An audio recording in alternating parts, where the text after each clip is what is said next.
The webinar will begin shortly. Please remain on the line.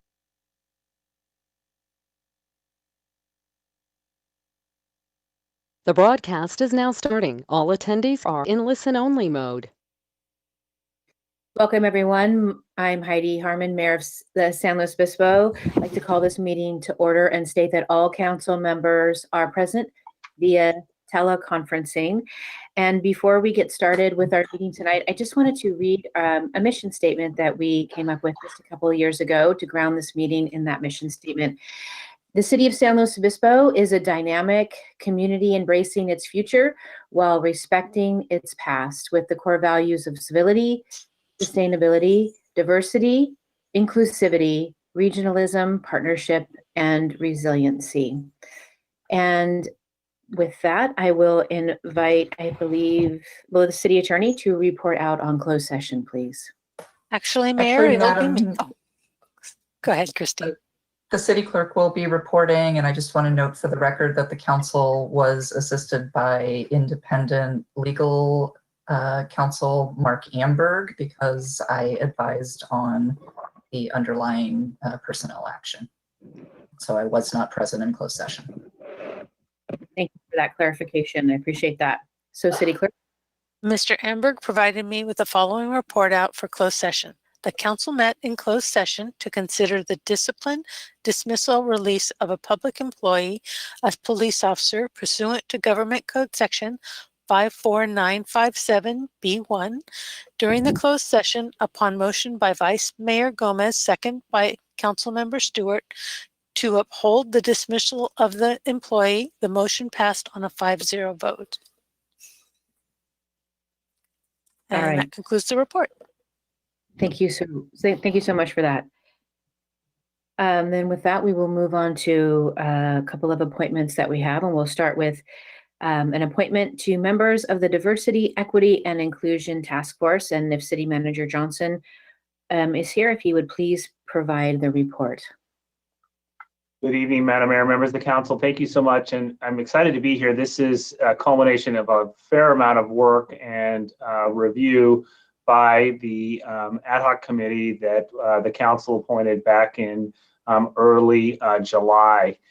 The first slide that we brought up is just to kind of remind everyone where we are today. We have made a lot of progress, I think, in a short period of time. And I just want to acknowledge the work of the mayor and Councilmember Stewart and our consultant team who've just done a great job. We first started off with the confirmation of the task force charter. That work, of course, was presented to the council back in July. And then I'm sorry, I'm just getting some feedback.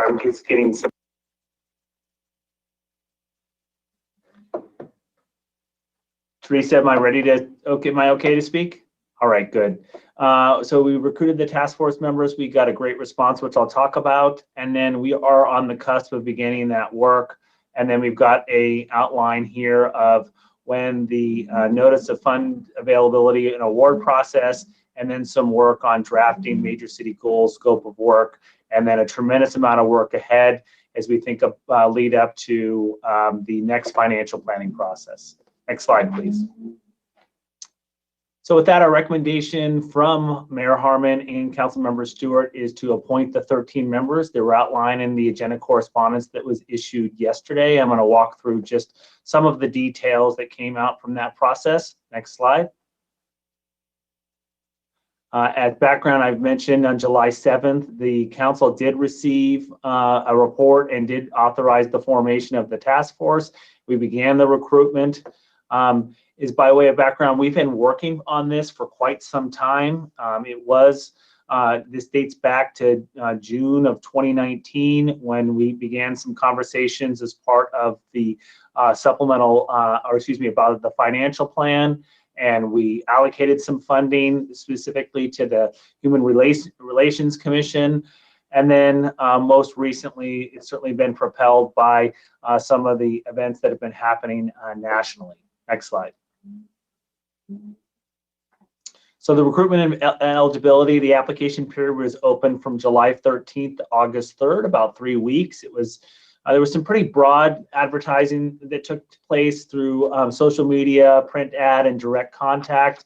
There was an extensive list of individuals that we reached out to throughout the community. As council made it clear back on July 7th, the eligibility was broader than typically we look for our committees and commissions, and that we were looking for individuals that not necessarily residents of the city of San Luis Obispo, but had some sort of direct affiliation. They needed to be 18 years of older. And what the combination of experience that the ad hoc committee was looking for was lived experience, education, volunteer experience, professional experience, etc. We got a great response, and during that time period, we had 95 applications.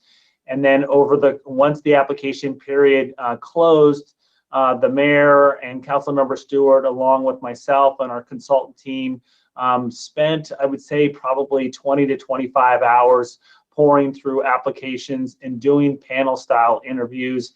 And ultimately, the mayor and Councilmember Stewart brought forward the recommendation that was distributed yesterday to the council. Next slide.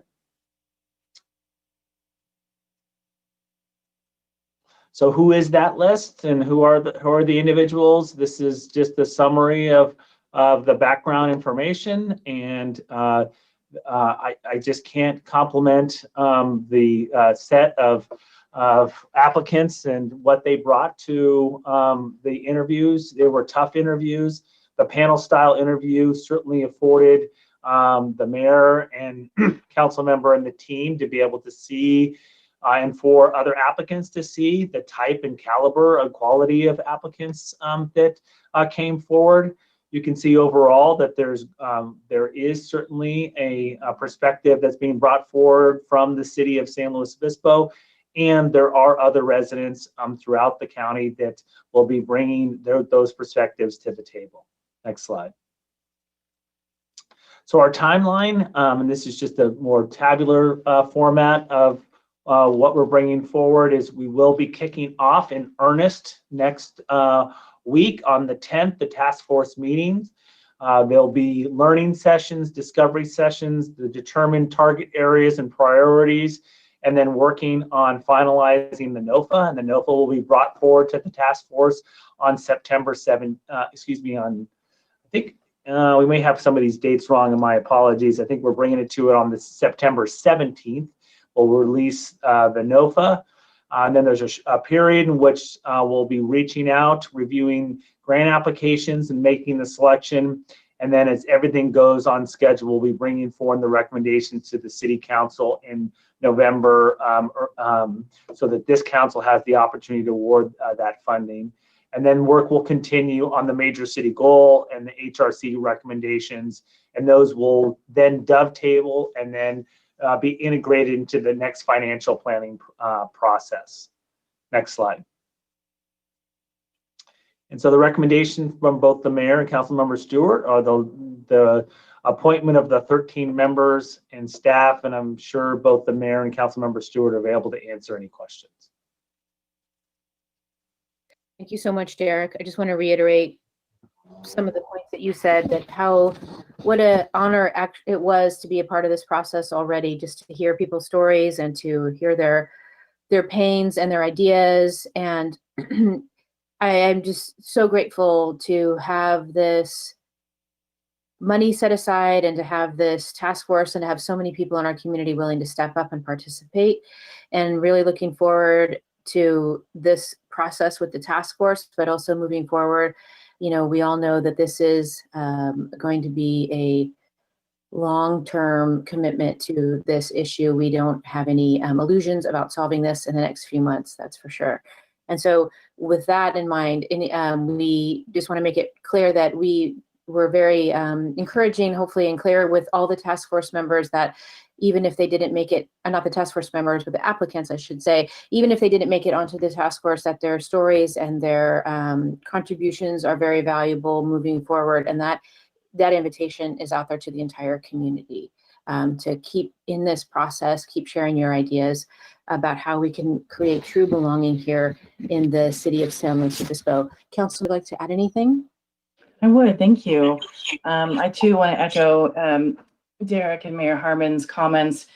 I was just so honored to read everyone's applications and spend time with people. They were really genuinely sharing their vulnerable moments that they experienced here in this community, as well as in others. And definitely we don't plan to solve racism in a couple of months, but I do hope that we get to talk about how we can have anti-racist behavior here, and we can have more belonging created for everyone. So I look forward to working with this team and bringing initiatives forward to the whole council, as well as to the whole community going forward. And as Mayor Harmon said, you know, as far as the applicants, we really see getting thorough communication in different neighborhoods, in different environments, throughout the whole entire city and county. So I hope that you also, whoever is listening today, would also be interested in these conversations as well. Thank you. 100%. And on that note, Derek, I'm sorry, I can't remember if you mentioned this right now in your comments or not, but this was a unique task force in that we did expand our invitation outside of the City of San Luis Obispo borders, which we felt in light of the topic at hand was essential. So want to make sure that folks around the county of San Luis Obispo know that they are absolutely invited to continue on communicating with us about this topic in the future. Do any of our colleagues have any questions? Council. Thank you. Super excited to see the list and the work done to date. I'm wondering if you could provide clarification. It looks like Councilmember Stewart is a member of the task force, whereas you, Mayor Harmon, are, and along with Derek Johnson and others, are more of, I guess, what's that role? Participants, but not official voting, or how does that work? So thank you for that question. Derek, would you like to explain kind of what happened there and maybe made that decision in the end? I think that might be helpful. Sure. You know, I think Councilmember P. and Mayor Harmon, we had just a fantastic pool of people, and I got to see the I think the really robust consideration and thoughtful way that both Mayor Harmon and Councilmember Stewart were evaluating all the applicants and what they brought to the table. And, you know, there was this competing idea around both being inclusive and expansive and wanting to make sure that we had the right size group to get the work done. And so through the whole process, we evaluated, Mayor Harmon stepped forward and said, you know, I'd like to make room on the task force. I don't necessarily need to be on the task force. You know, I can be in an observer role. And just to be clear that, you know, that was one of the themes that we were communicating to all the applicants, that, you know, this was about listening for us, you know, being able to hear the stories and the conversations and try not to steer them in a way, but be available as a resource, and be very deliberate in how we approach this. And so because this process is moving so quickly and in real time, because there's some urgency, I think, to make sure that the council has the best information, both to award grants and also be thoughtful about the next work program. You know, we're also doing kind of the process design work. We had both Bea and Dale McGee today at our office, and so through a lot of process and discussion, we arrived at essentially a decision for us to for the mayor, myself, and the consultants to be really in that advisory role. And we felt that the caliber of the individuals really lent themselves to giving them the space to have the conversations so that we could have some really unvarnished, you know, and clear recommendations that came to the council. That makes sense. Thank you so much. Thanks for making that space for everyone. Appreciate that. In the end, it felt like the exact right thing that needed to happen anyway. So it was perfect from my perspective. And I'm honored just to continue on and be in a listening position in this group, truly. I don't see any other questions from our colleagues. Madam Mayor? Yes. If I may, I just, I know our consultant team is here, and I just wanted to give them the opportunity to introduce themselves. And so Derek. And so, Teresa, if I'm going to drop off the screen to give some screen real estate, I don't know if they're both panelists and you can afford them the opportunity just to introduce themselves to the council and the community.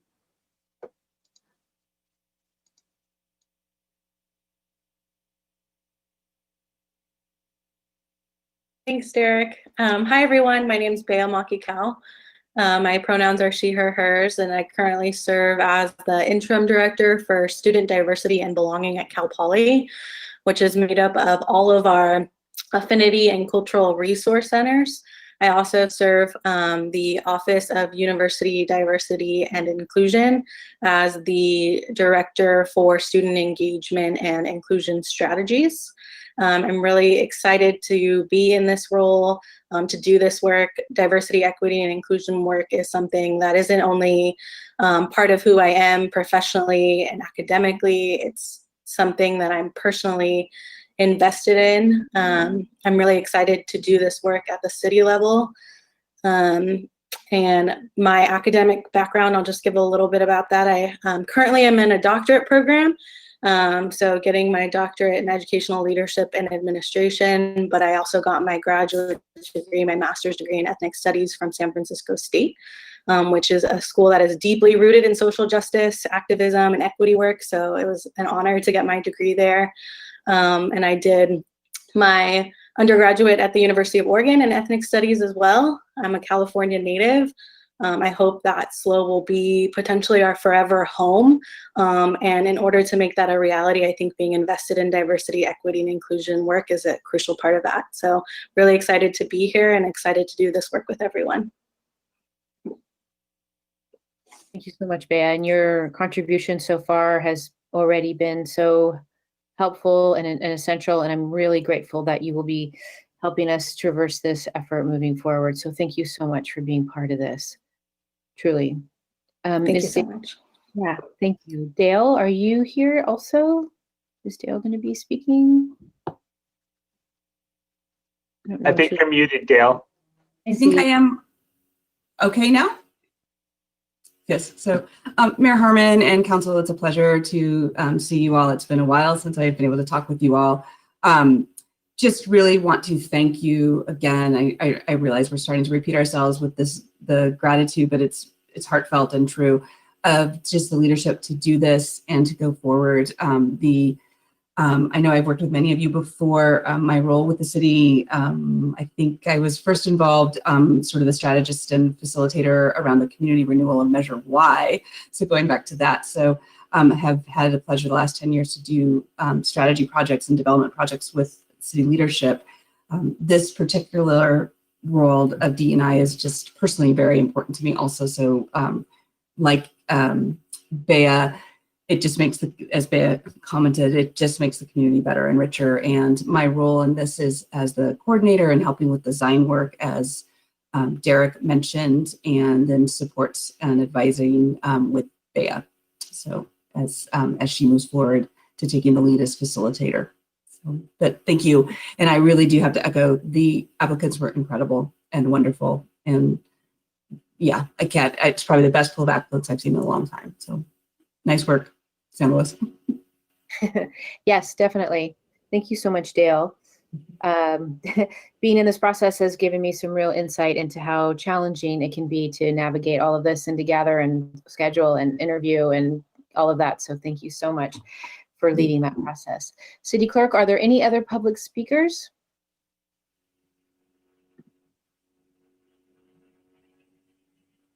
No, there are not. All right, thank you so much then. Councilmember Christensen, sorry.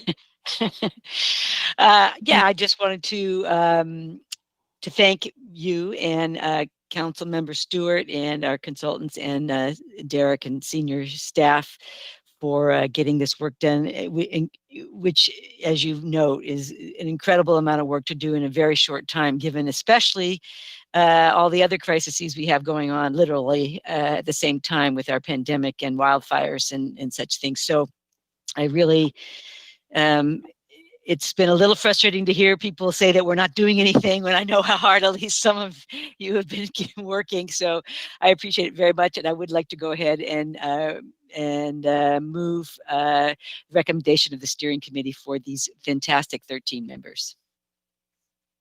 Thank you so much, Councilmember. Would someone like to second? I'll second. Thank you, Councilmember Pease. City Clerk?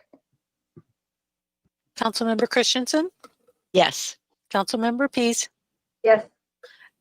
Councilmember Stewart, Yes. Vice Mayor Gomez, Yes. Mayor Harmon. Yes, and with that, it passes 5-0. This is a good day in San Luis Obispo. A big moment, actually. So thank you, everyone, for participating in that. And then with that, we will move on to another appointment. The next appointment before us is to consider appointing Joe Benson to the Administrative Review Board. So would City Clerk Parrington please present the report? Thank you. Councilmember Liaison Subcommittee members met 2 weeks ago and are recommending the appointment of Joe Benson to an unscheduled vacancy on the Administrative Review Board. This concludes my report, and I'm available for questions. Thank you so much. Okay, I don't see any hands from my colleagues. I thought I saw Joe on the list here. Would he like to speak, or anybody else for that matter? City Clerk? Andy, I'm sorry, are you raising your hand? I didn't hear who I just didn't, and I meant to look up who are the liaisons for that committee.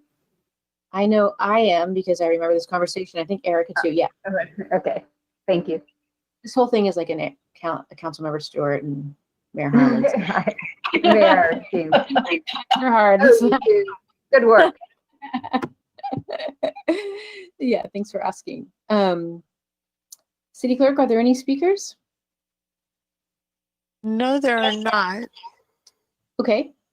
Well, I think Joe is here on the call, and and whether he's here on the call or not, I just like to thank him and everyone that volunteers to be a part of making San Luis Obispo a better place. As we always say, we have more advisory bodies than any city in the world, we think, and it takes a lot of community members to step up and volunteer their time and their intellectual capital and all of it. So we would very, very much appreciate it. Would somebody like to make a motion? So moved. Thank you, Councilmember. Second. Second from Councilmember Christensen. City Clerk?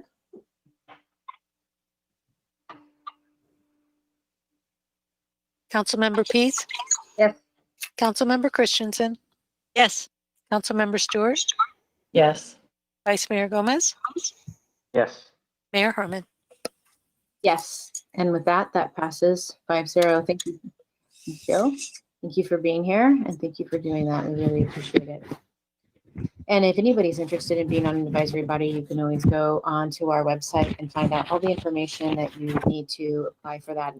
And there's several different ones. I think there's 17 or 19 or so. So go ahead and check that out when you have some time. With that, we will move on to Mayor Harmon? Stuart. Yeah. We actually have some vacancies right now on the Human Relations Committee. Just thought I would share that in case anyone is interested in applying. Thank you. I was trying to remember the email that we just received. So thank you. I knew there was something. And we seem to be having vacancies popping up on a somewhat regular basis. So we have a cycle in which we try and get this all figured out, but vacancies pop up. So And right now, actually, a lot of people are changing jobs and changing locations. So these are all people who are really regretful about having to leave their position, but because of their underlying circumstances due to, as we know, tremendous changes happening, they're having to resign. And so it's really, it's unfortunate to be losing these folks, but hopefully we'll be able to replace them with other good folks. So.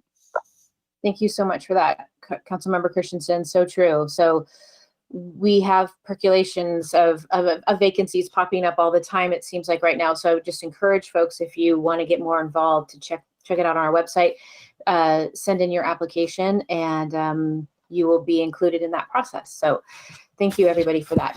Now we will move on to public comment. This is for items that are not on the agenda. City Clerk, do we have anyone here to speak in public comment?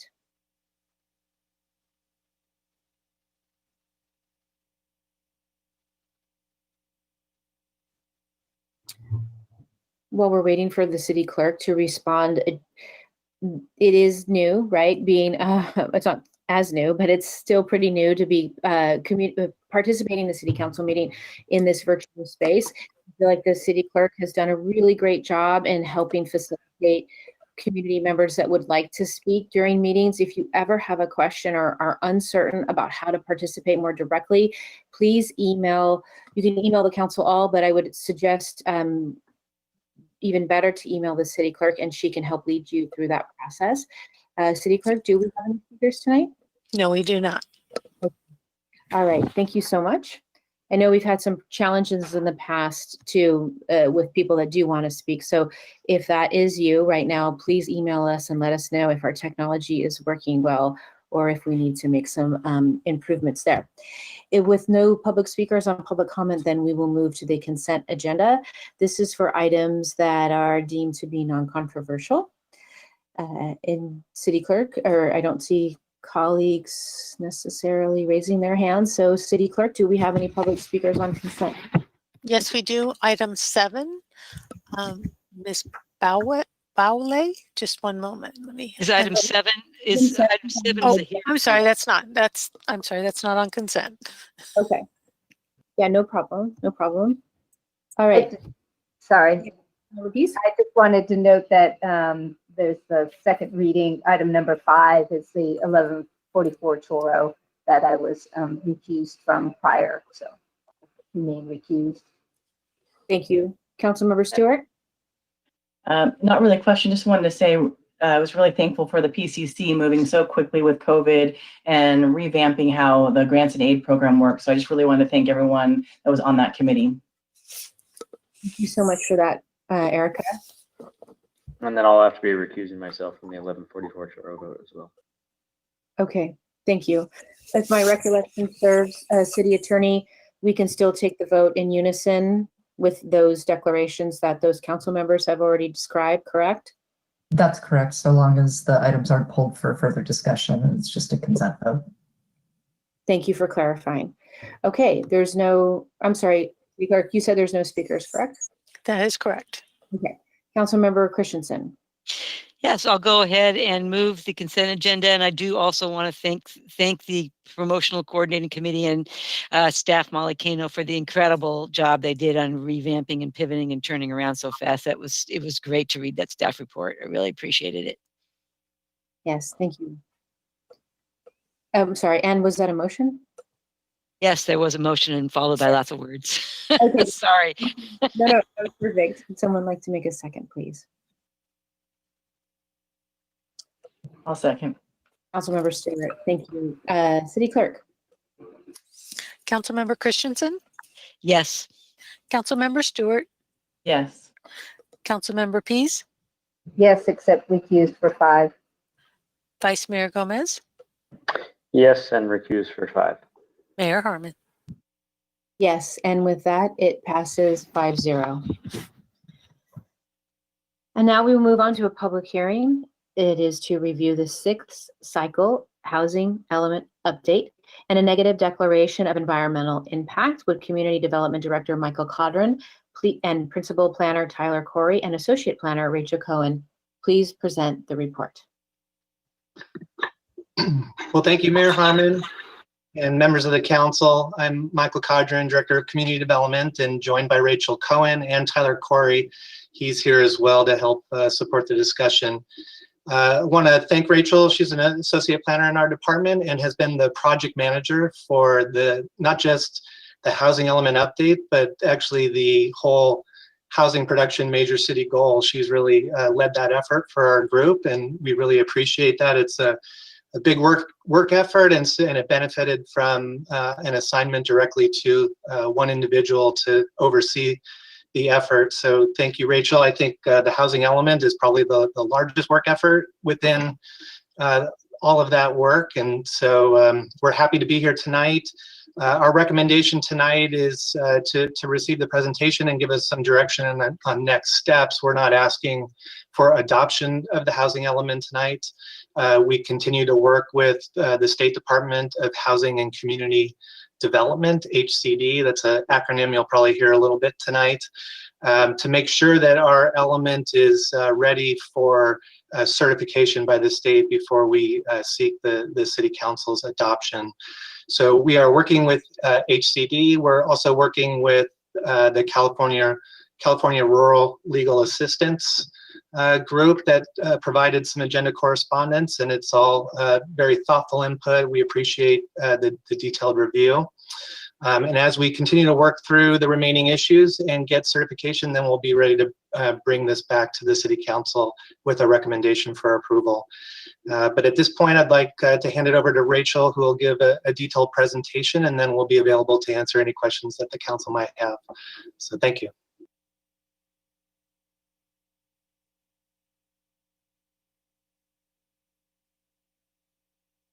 Rachel, I think you're muted. Thank you. Too many buttons. All right, I think I've got everything on the screen here, so we should be ready to go. Good evening. My name is Rachel Cohen. I'm the Associate Planner with the City of San Luis Obispo, and it's my pleasure to present this presentation to you this evening.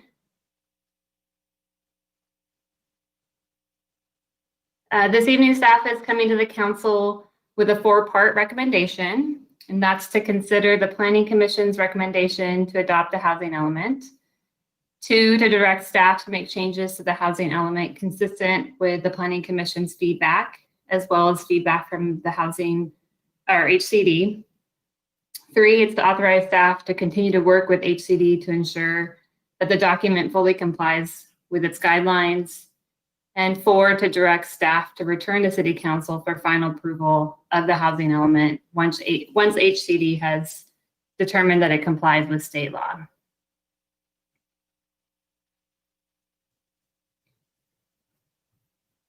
The city has achieved a series of housing successes within the 5th cycle planning period of the current housing element.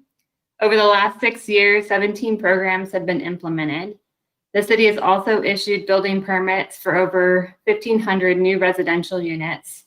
Over 200 of those units were new deed-restricted affordable units. The city has supported the preservation and rehabilitation of 279 existing deed-restricted affordable housing units.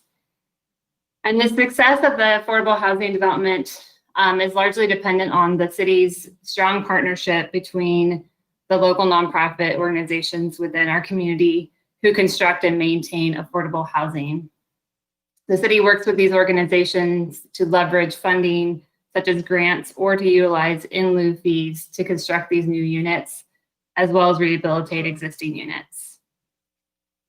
Housing production has been successful within the city based on a long-term planning program which has facilitated the implementation of new specific plan and development plan areas such as Margarita, Orchid, Avila Ranch, and San Luis Ranch.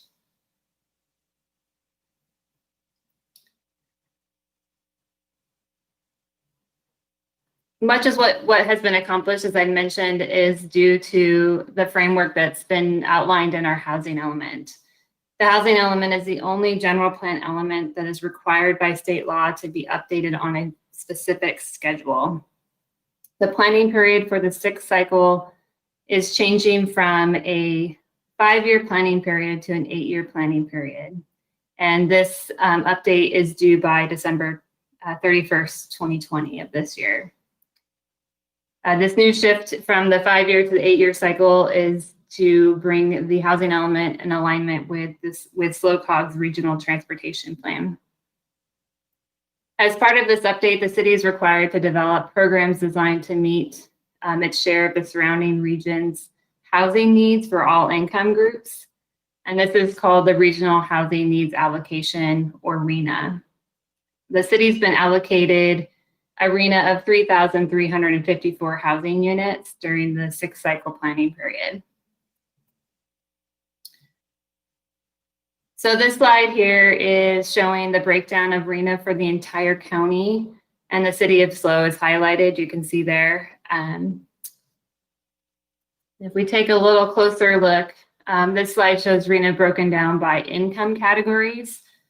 The table on the left shows the breakdown of the 6-cycle RHNA planning period and the levels of affordability required for the 6th cycle.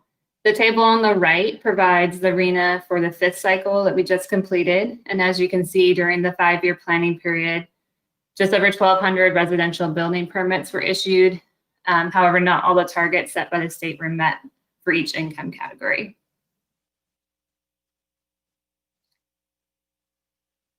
The housing element is required to be submitted for review and certification by the state of California. If a city does not have a certified housing element, the city could be ineligible for certain grant funding and could be subject to lawsuits and loss of land use authority. HCD has 60 days to review the draft housing element and issues a letter with their findings. City staff held a phone conference with HCD in early August to discuss the review of our draft housing element update. And HCD provides staff with comments regarding needed revisions, and staff is currently working with HCD to address those comments to make sure that the housing element is compliant with state law. As Michael mentioned, we also received a letter from the California Rural Legal Assistance that contained comments that were similar to what was received from HCD. Staff has spoken with CRLA and informed them that the city is working with HCD, and we are also reviewing their letter and their comments as well in our revisions.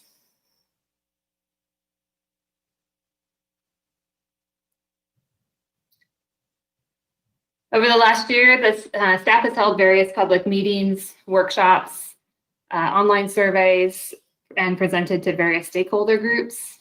In December 2019, the city hosted an in-person workshop and an online survey, and we looked at needs, issues, and opportunities of housing within the city of San Luis Obispo. We had about 30 people participate in person at the workshop, and then 77 individuals participated in the online survey. More recently, the city provided an online survey to the community to give feedback regarding modifications to the goals, policies, and programs within Chapter 3 of the housing element. 78 individuals responded to questions, and their feedback reiterated and supported the proposed modifications that were outlined in that chapter. Throughout the year, input received from these presentations and meetings and online surveys have been utilized to inform changes throughout the housing element. In addition to those meetings and workshops and presentations, staff also presented to various advisory bodies and city council. These meetings also provided feedback from those advisory bodies as well as from the public.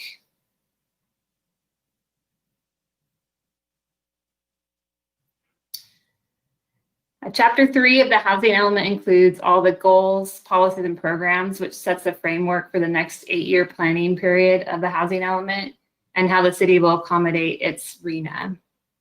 The goals, policies, and programs have been updated based on public feedback, Planning Commission direction, and state law. The City Council should review the proposed modifications to Chapter 3 and provide staff with any comments or direction as appropriate.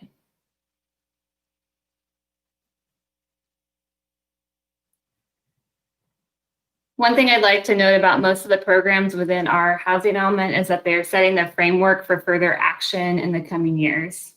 Further development of these programs is expected, along with bringing them forward for feedback from the community, advisory bodies, and council before implementation. I'd like to discuss 3 new key programs that are included in Chapter 3. The first one is Program 2.13, and this is a program that identifies and calls out the need for an update to the city's inclusionary housing ordinance. And this is based on information provided by the Nexus study that was completed in January of 2020. The Nexus study determined that both residential and commercial developments are creating demand for affordable housing that is not being met by the housing market.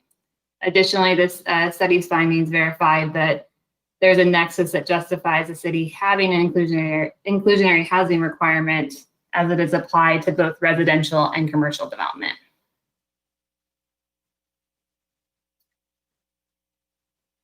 Another program I'd like to highlight is Program 2.15, which sets a framework for evaluating a flexible density program within the downtown core and portions of Upper Monterey and Mid-Higuera special focus areas. This program would look at an evaluation which would allow more density within specific areas and would focus on smaller affordable units within the downtown Upper Monterey and Mid-Higuera special focus areas.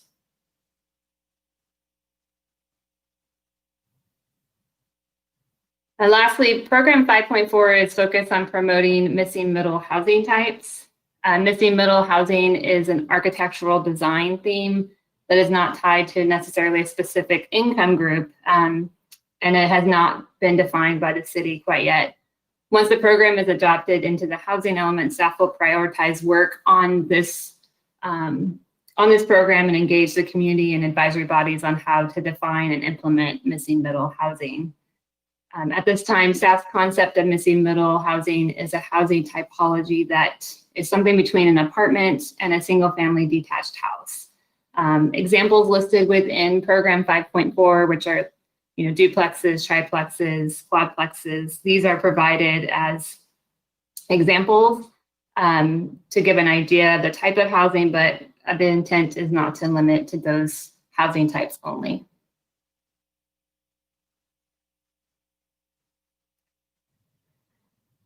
And an exciting addition to the housing element during the 6th cycle planning period is the introduction of Chapter 4, which has not been included in the housing element before.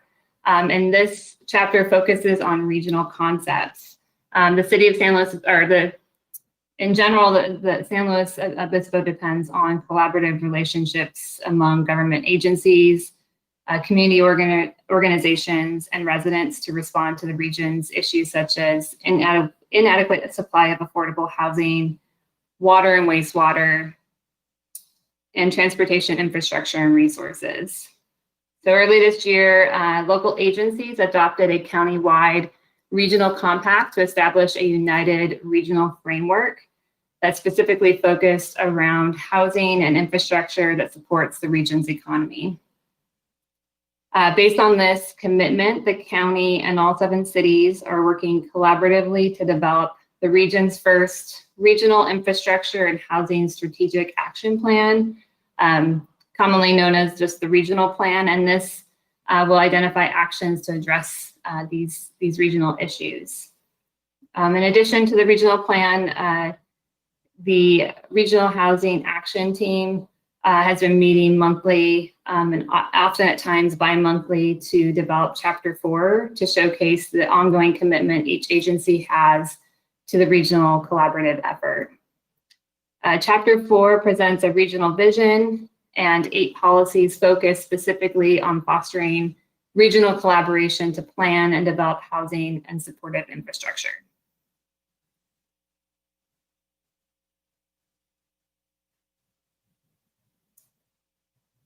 A negative declaration of environmental impact is recommended for the housing element update because there's no substantial evidence that the project or any of its aspects may cause a significant effect on the environment.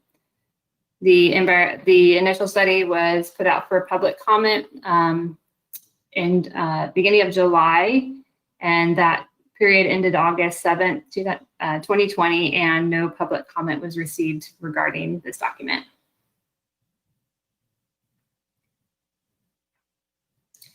As I mentioned, the Planning Commission has had an opportunity to review the housing element and especially the goals, policies, and programs.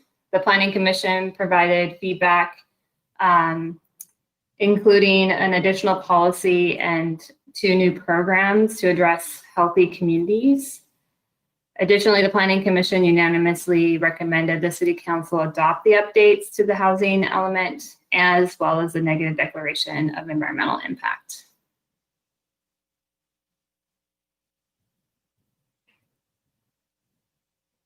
So looking at next steps, staff is anticipating receiving a letter from HCD by the end of the week that includes findings from the review of the draft housing element update.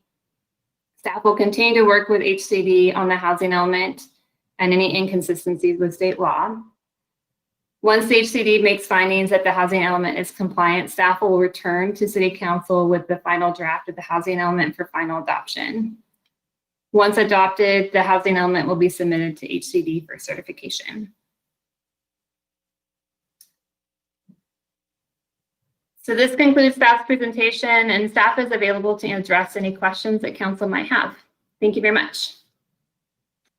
Rachel, thank you so much. I know that this is, I was going to say it's like having a baby. It's like something that you've been working so hard on for so long, and now here it is kind of being born into this moment. It's a big deal. I was looking at the amount of attendees we have tonight, and I know there's been a lot of community engagement already, but I wish there were more people here to witness this really important document, how important it is. So thank you so much for being such an essential part of this. I learned a lot reading this, so thank you. I have a ton of questions and thoughts about this, but I will let my colleagues go first in terms of questions. Colleagues, do you call it Councilmember Christensen? Is that your hand? Please. Yeah, I have probably some things to discuss, but I did want to just ask some basic questions about the new policy and programs that the Planning Commission put into the element. The program, it's policy 7.9 and program 7.14 and 7.15. It's on packet page 52. And 53 is where they're outlined. I don't know the reference numbers in the actual draft. I did ask staff a little bit about this before the meeting, and I'm just wanting to kind of re-ask it just to make sure I do understand. I come from a healthy communities background, so I understand the background of these questions, but I was concerned about, my question to staff is, if you're going to make a new development of 10 or more residential units, quote, provide safe and convenient opportunities to access healthy food and attractive places for recreational exercise, above and beyond the fact that we're a pretty small town and it's pretty easy to get to most things pretty fast. Doesn't that add cost to those projects of 10 units or more?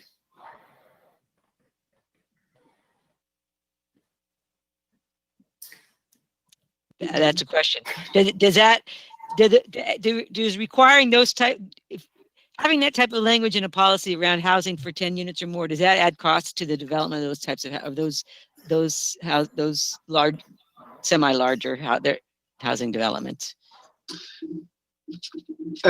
Yes. So Councilmember Christensen, I believe that it could. I think that in looking at the Planning Commission's recommendation and guidance for new residential projects and thinking about how we might implement this particular policy, one of the concepts we had that we discussed with the Planning Commission at the time during the meeting, and they seem supportive of, is working to try to incentivize a developer's participation with the Healthy Communities Work Group in advance of an application being submitted to the city.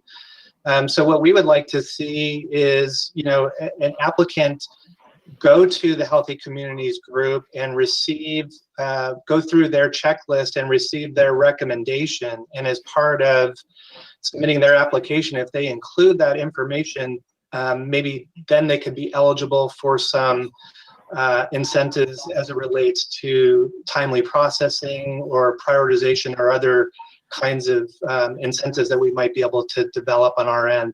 That isn't fully fleshed out yet, but we are trying to think of a way to incentivize participation with Healthy Communities without it being an additional step in the entitlement process once a planning application is submitted. We're thinking that it could be more effective on the front end of an application before a project plan is completed, that they receive that input and then adjust their project accordingly. And so we're continuing to work through that policy and thinking about how we might implement it in that way, and appreciate any guidance that the council might have on that. All right. Well, I might offer some later on. The next question is what is a Healthy Communities Work Group? I started something called Action for Healthy Communities a while ago. I think it's the same thing, but I have no idea. So what is it, and is it going to be around? And if you have something in a policy that isn't necessarily part of the city, I mean, I don't really know what we're talking about when you're talking about the Healthy Communities Work Group. What is it? So the Healthy Communities Work Group is part of Heal Slow. It's a subgroup of it's a county health organization, which had a better response of exactly their definition, their mission statement. But Heal Slow was formed to address healthy communities within the county, and it involves a variety of different individuals, some who are part of health, health aspects, and I believe there's other folks that are involved in other kinds of work within the community. So Healthy Communities Work Group is a subgroup, and they're focused specifically on sort of new development, and they have a big interest in new housing and essentially being able to see housing that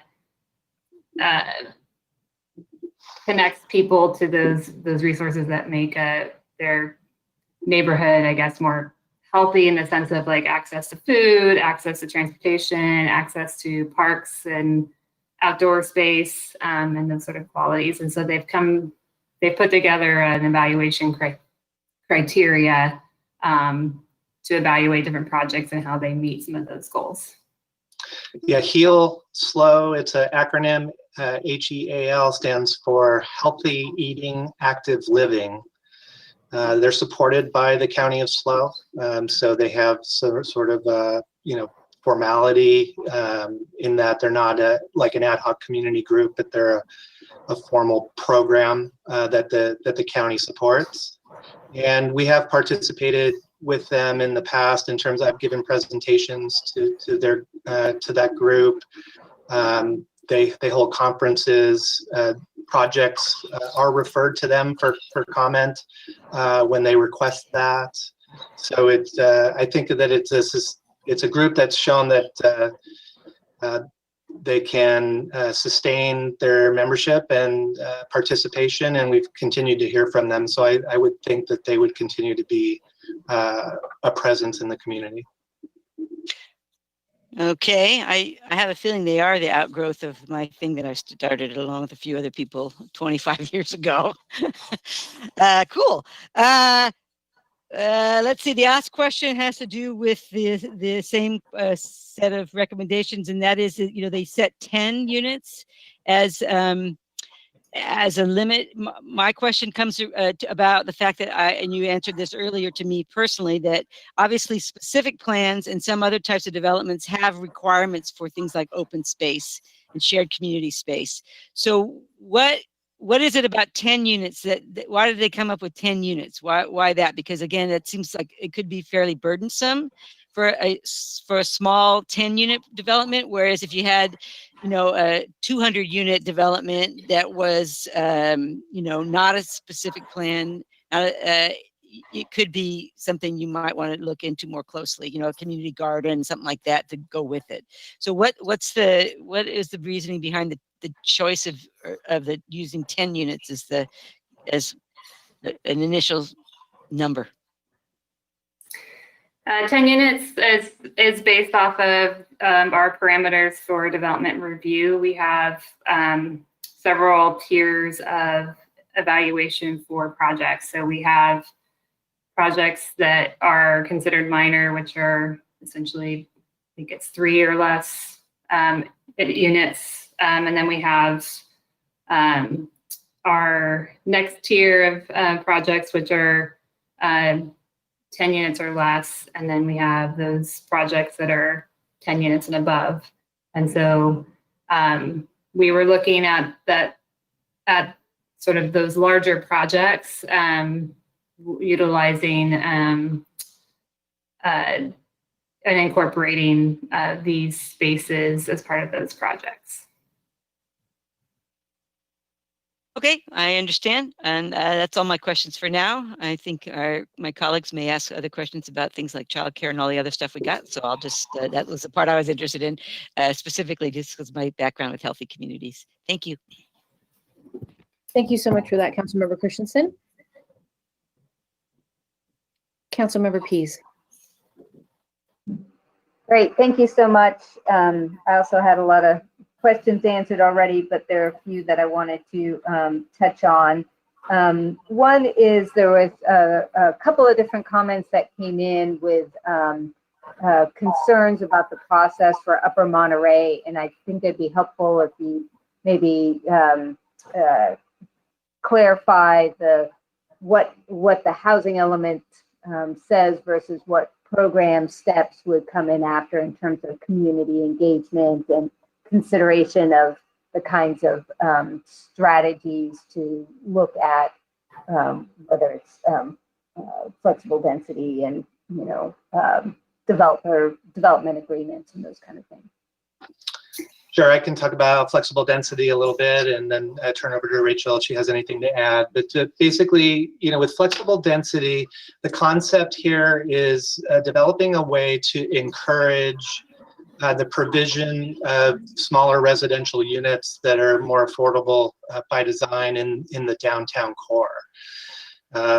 The Monterey and Mid-Higuera areas are defined as downtown in the city's land use element. Upper Monterey is also a special focus area in the land use element of the general plan. And so these are areas that have been identified in other documents as areas subject to further planning to accomplish goals related to economic development, housing, and other city community development goals. So with flexible density, the concept is that we would allow for the inclusion of additional residential units within a given property as long as they are under 600 square feet. And we've done some preliminary analysis of this, of the project and the scope of the project. And overall are finding that the infill development potential, in addition to what our normal zoning regulations would provide, but by evaluating flexible density, implementing a flexible density program, we could accommodate potentially 400 to 600 additional residential units as a maximum, as a upper end. I'm not sure that the program would produce that much. There's a lot of a long way to go. But when you think about a major new residential project, like for instance, Avila Ranch, that's 720 units. And then you think about an area like Upper Monterey and the downtown core and Mid-Higuera, which is it's a smaller area physically. And think about the inclusion of about 400 additional units in this small floor plan footprint. The analysis, it involves wastewater collection, it involves transportation management, and a variety of different analyses to make sure that the inclusion of these additional units is still consistent with the city's plans for delivering services in the area, including growth management. So we're looking at these areas to incentivize the smaller units. 1144 Charo is an example of a project that was designed with the concept of flexible density in mind. The City Council reviewed that project last week. and it's one where, you know, we were able to provide about 50 units downtown in a development project that otherwise would have only been able to allow about half that number, if that, residential units. So it's a great way to accomplish more housing exactly where we want it, in terms of being proximate to jobs, being proximate to shopping.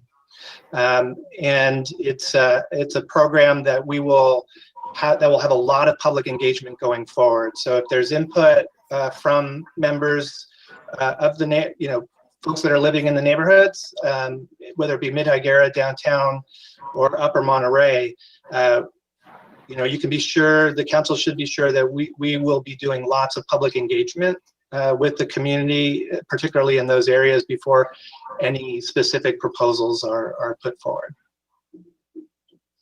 Great, thank you. Okay, let's see, a couple other questions. One is, we had a community question that was some, and we talked about this a little bit in terms of city-owned, underutilized kind of parcels. We certainly have identified some opportunity sites, but other thoughts.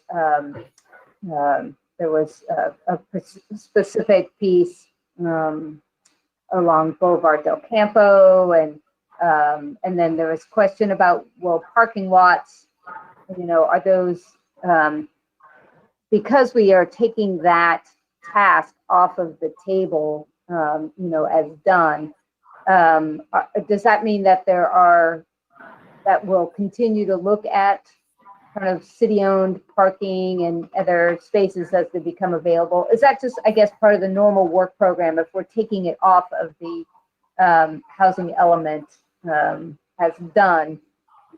Are we missing, are there any opportunities that we'd be missing? Do we need to keep it on there as a kind of a recurring review? So we're, you know, I think the city's always looking at opportunities to, you know, provide housing on if there's an opportunity on city-owned property. The tricky thing is I think some of our, I guess, open spaces are those parking lots, and so there is a balance of being able to provide housing, you know, within those. Most of those lots are in downtown and providing housing. So I think it's something that we're going to continue to analyze and evaluate as we continue to look at housing options. At this time, there's a significant amount of infill available within the community to allow us to meet our RHNA numbers without necessarily converting all the parking lots at this time.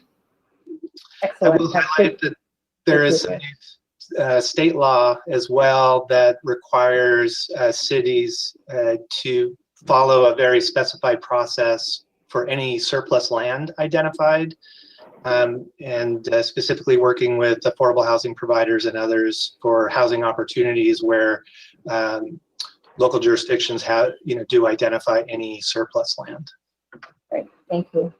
Okay, just a couple more. One is it was 1.6 in the initial or the current housing element about the rental housing inspection program. Obviously, that was adopted and then repealed, and I certainly am not proposing that we bring that back, but we did have a little bit of a conversation about when that program went away, that there was a plan to bring back kind of education outreach for tenants' rights. And it sounds like there's been a lot of work behind the scenes, you know, some led by Cal Poly, which has been great. We have some programs in place in terms of brochures, et cetera. We've been obviously doing a lot of work and just trying to have the kind of rental inventory to be able to have a little bit more competitive and get those bad apples out of our system altogether. But can you just talk a little bit about that rental, the safety and why it's okay to remove that, or if we do need to do some work program moving forward. Yeah, happy to. So the City Council last year reviewed and approved new code enforcement priorities. And as part of that, one of the things that the council authorized us to do was to start a safe housing education and outreach program. And so, Councilmember Pease, you're right, we have a brochure on that program. We are available to the community to do safety inspections. So anytime a renter or a homeowner, is concerned about their living situation, about their environment, and they're interested in having a code professional come in and evaluate their space for safety, they can call the city's code hotline and request that inspection, and we'll provide that free safety inspection for them. So that's an option that's available. We promote that. The program itself, as approved by the City Council, is intended to be resourced with a half-time staff member. At this point, the potential for that position is dependent on budget resources, and so it's currently not filled, but that's something that we will look back at when the next financial plan process comes around to determine if that's a priority for funding, and we'll make that proposal. Great, thanks. So it sounds like we can do the enforcement piece, but maybe right now the tenant rights, how to appeal if there's been a wrongful eviction as a retaliation or something like that. That's not, I mean, the city could point people in the right direction, but that's not part of the program. Is that fair to say, or is that included in the brochure? No, that's fair to say. The brochure includes some of that information. It does connect to some resources, but I think having the half-time staff person at some point in the future would be, the best way to really promote and connect people to those resources. But those are going to be, those are always going to be resources outside of the city, since that's not an area of focus for our municipal government in terms of, tenant rights and things like that. But there are a lot of great resources out there. And so the work effort there is really, it is about education and outreach, and making sure people know if they're not in a good living situation, what alternatives they have. Great, thank you for that. All right, and my last question is a little bit open-ended in the sense of I'm not sure where it would go, but we talked about historic resources. Our historic resources inventory is, it's out of date, and so I think it seems within the general plan there are safeguards so that any project over any existing property over 50 years, et cetera, needs a review. So we're not tearing properties down willy-nilly or anything, but I think that there would be some streamlining of projects and neighborhoods to know which projects are definitely historic and which ones definitely aren't. And I'm hoping at some point, obviously as we review our budget cycle and community priorities, but to update that historic resources inventory. And so if that were something, I think that has relevancy for the housing element, because it is tied to our ability to have clarity in our historic resources as we, infill, et cetera. Have you had a chance to kind of look and see if that could fit in appropriately? Because I know we took some pieces out, but I'm wondering if that could fit back in somewhere. Yeah, I think that is I think you hit on it, and we definitely need to continue updating and evaluating our historic resource inventory. The housing element, I think that fits a little better into our conservation element, actually better than the housing element, in terms of the focus of the housing element being the production of housing. And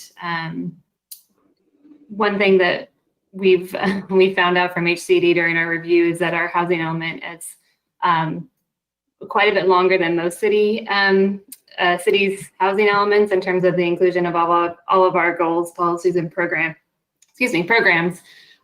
We have a lot more than most cities actually include. Not to mean that we can't add more, but I think that there's definitely, wanting to streamline and focus our housing element on the production of housing and production of affordable housing within our community. And I think, that historic resource inventory is an important item, but I think it fits more in line with our conservation and open space element. And I'm not sure, Michael, if you have any additional comments, but.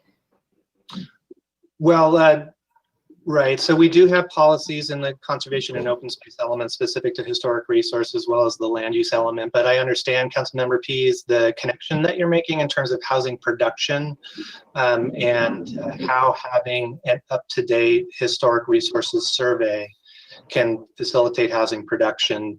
It removes a lot of uncertainty with respect to the situation on the ground, and with a lot of potential for infill development and redevelopment. So we would take the direction of the council on that. If the council wanted to see a policy like that in the housing element, I guess I would say that whether or not it's in the housing element, it is something that I think, as it has been the last few financial plan cycles, will be a discussion for prioritization of funding when it comes to the financial plan, because that's a historic resources survey is a large effort, both from a staff time and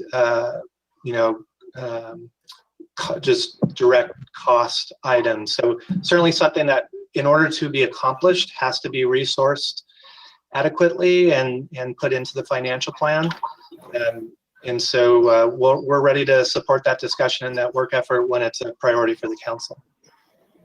Thank you. That's it for now, Mayor. Thank you. And this is Tyler Corey, and just Mayor Harmon, members of the council, just to touch on what Rachel and Michael added, the accountability level that the state is looking for with our programs is much higher than it was a couple of cycles ago, where we were able to add a lot of different programs that touched on architecture, it touched on historic resources, it touched on a variety of factors that are peripherally associated with housing. So if we add a program to update our inventory, there will need to be metrics associated with that, and the state will hold us accountable for completing that inventory. And so I just want to make sure that that's clear to council should they decide to go down that path. Councilmember Stewart. Thank you, Tyler. Definitely aware of adding a few too many rules sometimes that could bite us in the toe. Anyway, as far as the kind of going along, Councilmember Pease, is there any way that historic inventory affects our 3,354 count in a sense? So could we think that we have more land, or learn that there is more land depending on that inventory? It's possible. One of the things we do when we do our inventory is we do look at whether properties have been identified as being historic or are within historic districts and that sort of thing. And that comes into play in terms of the number of units we estimate could be constructed on specific properties. So we try to be pretty conservative with our inventory and our capacity because of the unknowns that we just don't know about a certain property. So that's part of the kind of the research that's done on those properties that we put as part of our inventory. Thank you. And by the way, thank you so much for putting the RHNA numbers on the web. I find that so much better to be able to find quickly and easily. So thank you very much for that. we talked a little bit back in emails about the 150 square feet. Did you have more that you could share here today in the council meeting around how 150 square feet works for different people? Do we have any, data or any feedback on that? Yeah, I mean, we have a number of housing types around the city, that are exemplary of how a person can live in 150 square feet. Typically 150 square feet, which is pretty much the minimum for an efficiency unit.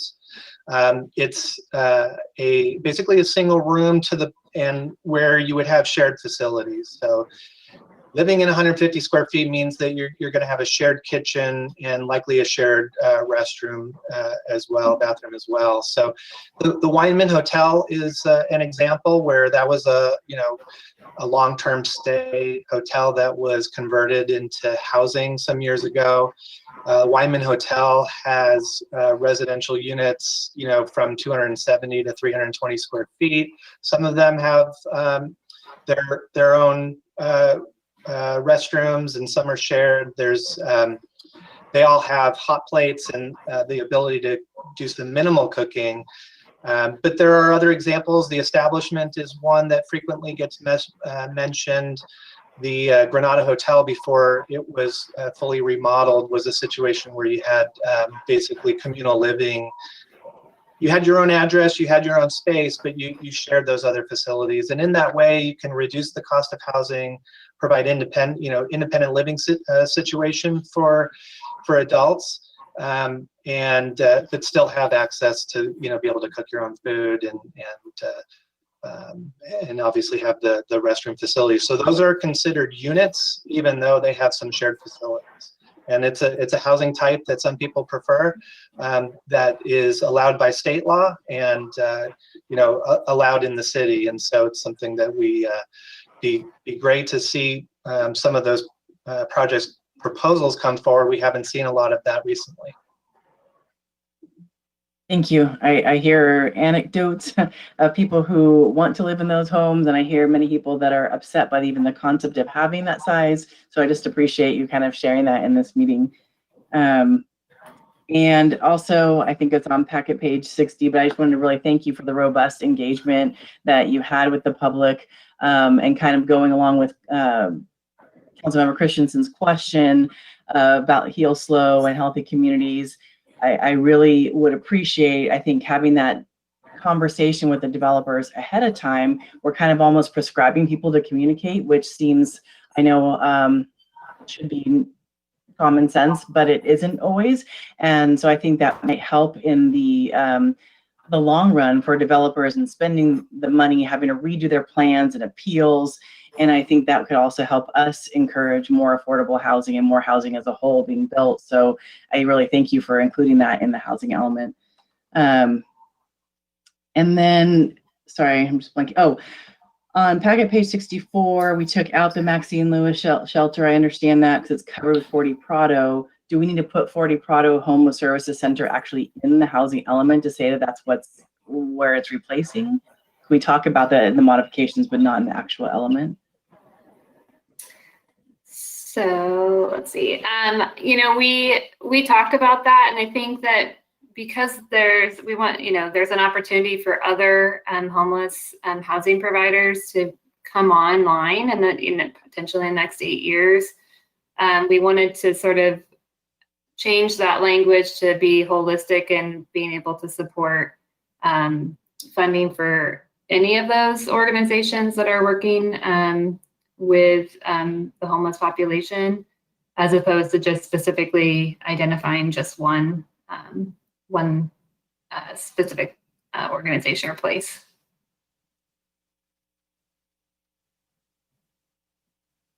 Thank you. And I know that my favorite topic and yours is the community design guidelines and, hot pink houses or whatever we may have in the future.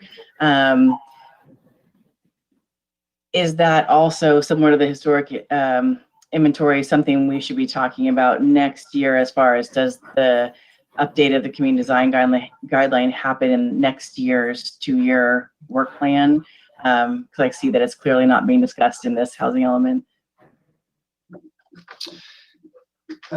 Yes, so the community design guidelines, in terms of having a full update of that document, that's currently not in our work program, but we have identified the need to do some focused updates to the community design guidelines as part of the Missing Middle project. So, you know, Missing Middle is an idea of taking advantage of different types, different housing types, different architectural building types that would be compatible with existing development within the city neighborhoods. So having community design guidelines that direct the community to, you know, show, really exhibit how to accomplish a duplex or a triplex on a block of single family homes, for example, that'll be a really focused update of the design guidelines for that purpose. But for a comprehensive update to the document, that would be a work program item for us. That would be something that could be included again in as part of a future budget. Okay, thank you so much. I know I asked you all a lot of these same questions earlier, but yesterday, but I appreciate you answering them here in the council because I feel like I get a lot of these similar questions. So thank you. I wanted, just on the community design guidelines, I just wanted to remind the city council that we did do an important implementation, and I didn't mention this when we met on it, Councilmember Stewart, but wanted to highlight that in the last zoning regulations update, the city council incorporated some of the guidelines that we had in the community design guidelines for compatible development, especially like for edge conditions where you've got commercial development next to residential development. Those were taken from the community design guidelines, and we made standards out of them in the zoning regulations. So that makes it much easier to understand for developers in terms of what our expectations are in those kinds of edge situations, and much easier for staff to implement because it's very straightforward. It's a requirement in an ordinance, not just design guidance in the community design guidelines. So where we can take items from the community design guidelines and put them into the zoning regulations, that will facilitate their implementation as well.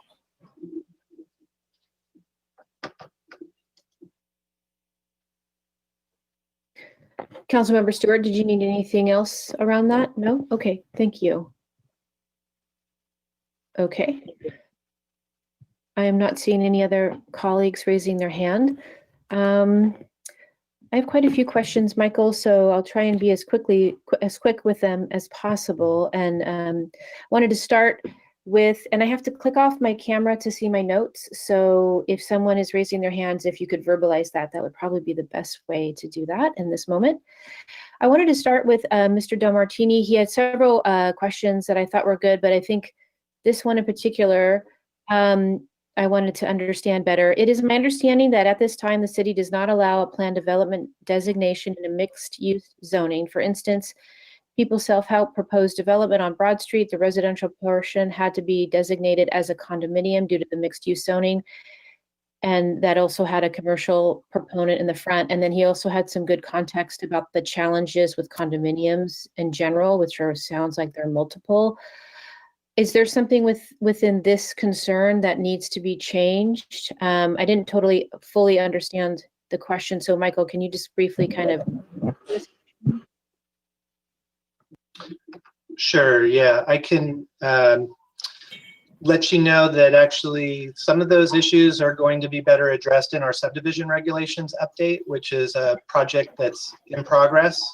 It's something that we hope to be able to finish up next calendar year, and addressing the planned developments, which is it's a type of condominium subdivision, and addressing some of those limitations of how you can subdivide are probably best suited for the subdivision regulations. And Rachel or Tyler, you may have more specific information about what Mr. Del Martini was referencing.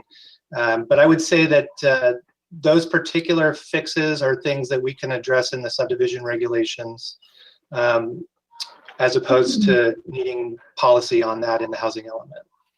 Okay, great. I see that Mr. Del Martini, I think, is here, so he can hear that. So that's helpful. It just sounds like in general that condominiums are challenging and problematic and a barrier to housing. So it seems like whatever we can do to minimize prioritizing them or requiring them or something like that would be helpful. That was my message from that. And I just wanted to jump in and point out that one of the programs in our housing element says evaluate and consider updating our subdivision regulations. So it's something that we have as part of our housing element, and something that we know that we need to update and look at, better ways that housing could be subdivided within our community. Perfect. Sounds great. Okay, Section 8. And some of these questions I know we talked about in our own meeting, but as Erica just noted, these are a lot of public questions that people have, so I want them to have the chance to hear the answers quickly, please. Section 8, I hear a lot of concern from folks that are on Section 8 that they feel like they have no access here in the city of San Luis Obispo to Section 8 housing. I know it's not legal to discriminate against folks, but it sounds like people are doing that anyway. This kind of circles back to Andy's comment about a post-rental housing inspection program. We need to have more community outreach and education. While I'm not sure there's anything policy-wise, although I'd love to hear about that if there is, to support folks that are on Section 8, is there it seems like there's more that we can and potentially should do to help folks understand their Section 8 rights, and to at least share on our website there's a reporting agency, correct, if people violate their Section 8 rights, so that they can have a better understanding of that. So I think that support that in general would be helpful, even if it's only in the educational realm. So I'm hoping something like that can be included moving forward, unless there is a policy that we can consider around Section 8 housing. Yeah, we don't have one specifically on Section 8 housing. We do have language regarding, special needs, affordable housing. And so a lot of, there is, I'm trying to think if I'll take a look and see if there's any specific about education, but that's definitely a component that the city's ongoing commitment is to continue to educate the public about affordable housing in the city.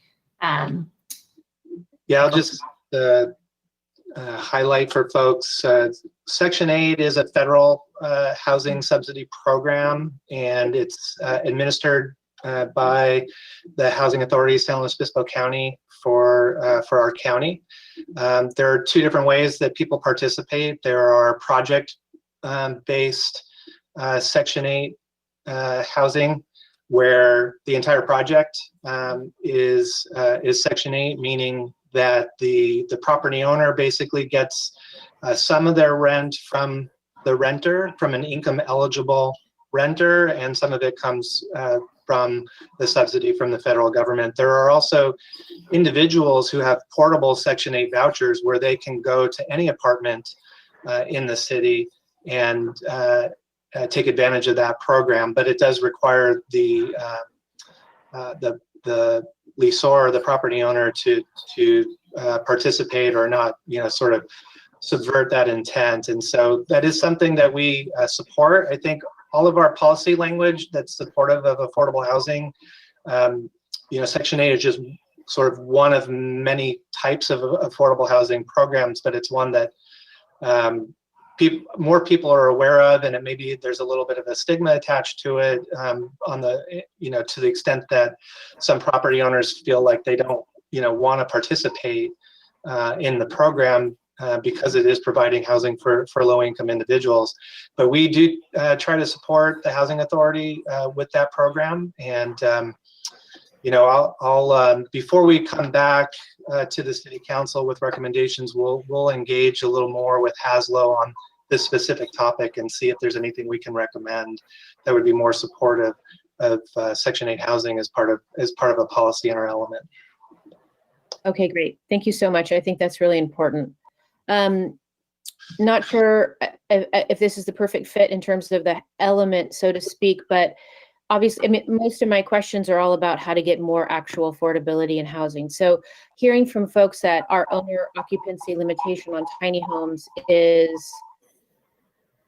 a huge limitation. As we know, we have a predominant renter community here. And so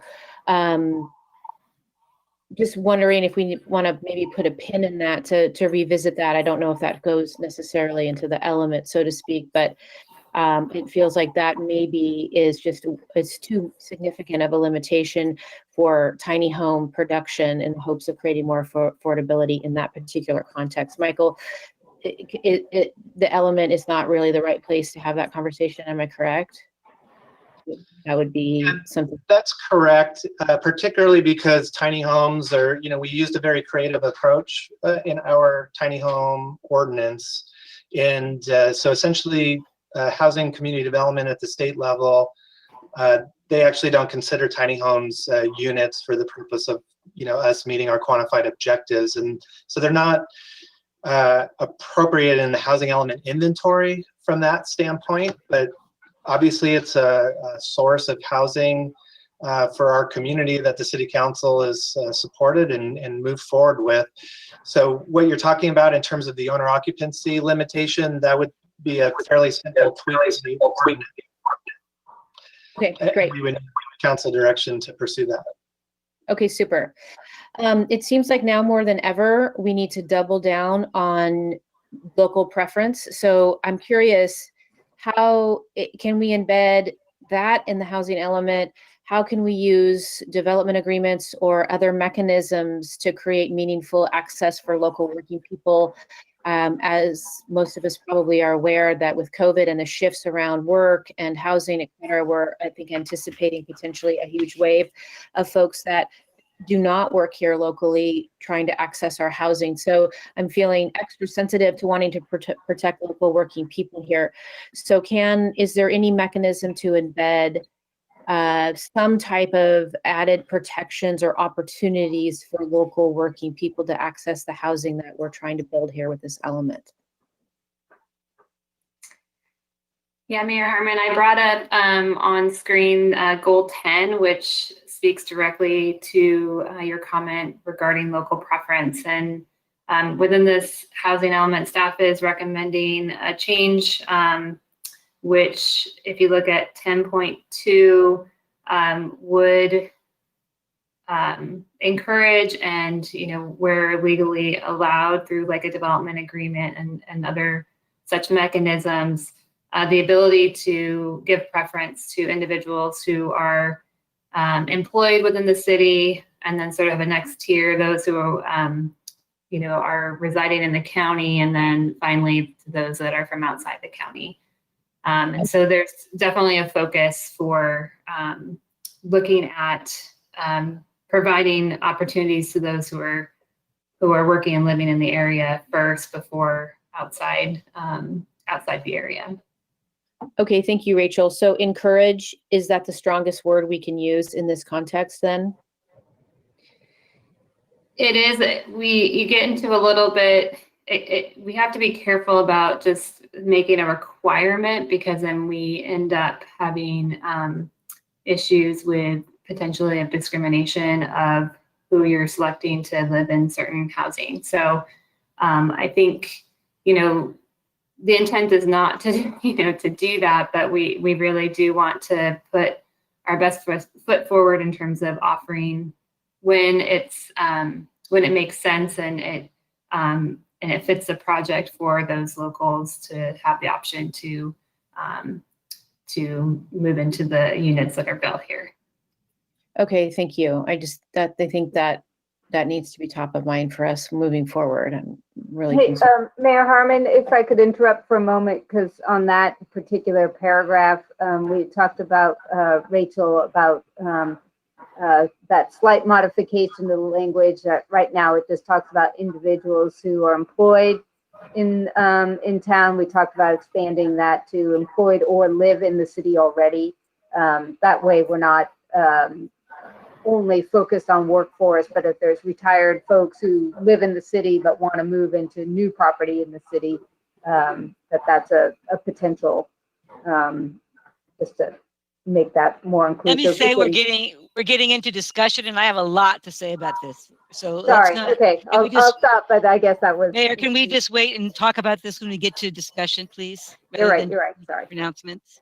That item or? This item particularly, this exact Absolutely. goal. Yeah, Sounds good. thank you.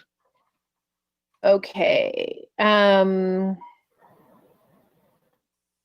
Okay, now I'm trying to discern what are actually questions and what are, okay.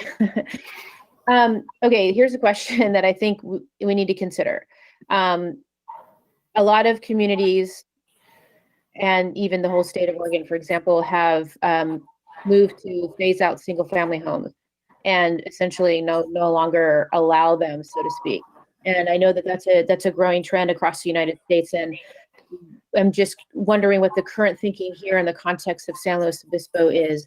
Is that something that we should be thinking about? And is this the right time to consider adding that into this housing element? Well, I think, we're addressing that to a degree with our Missing Middle project. The concept there is to take a look at traditionally low density, single family, low density and medium low density residential areas and determine where other housing types may be compatible. So when you think about some locations within the city, I'll, as an example, highlight Foothill Boulevard or Grand Avenue, which are, streets with 4 travel lanes, 2 parking aisles, bike paths on both sides, so lots of room, lots of right of way there, lots of capacity, but you have single family zoning on both sides, and it really results in some strange types of and so those are opportunity areas for us to look at taking what is traditionally a single family area and think about how, in a way that's compatible architecturally, to introduce some different building forms that can provide more housing opportunities for more people. So I think that we are taking inspiration in some ways from Minnesota or Minneapolis and other communities that have taken the steps of just sort of outlining new subdivisions of that type. And for us, what we're thinking about, our approach is more to expand what's allowed in those areas in a way that can create more housing opportunities for people. Okay. All right. Sounds good. I wanted to check in about what your sense is on the growth management ordinance in terms of 1% growth per year, that we tend to be about half of that on average every year. Is that cap causing some unintended consequences that are suppressing housing production in some way? Is there some kind of nexus there, or are we comfortable with that cap and that it's an appropriate cap and it's not causing unintended consequences that is limiting housing production? We are comfortable with that cap, and I think that the thing that really allows us to do is this really fine level of planning for growth.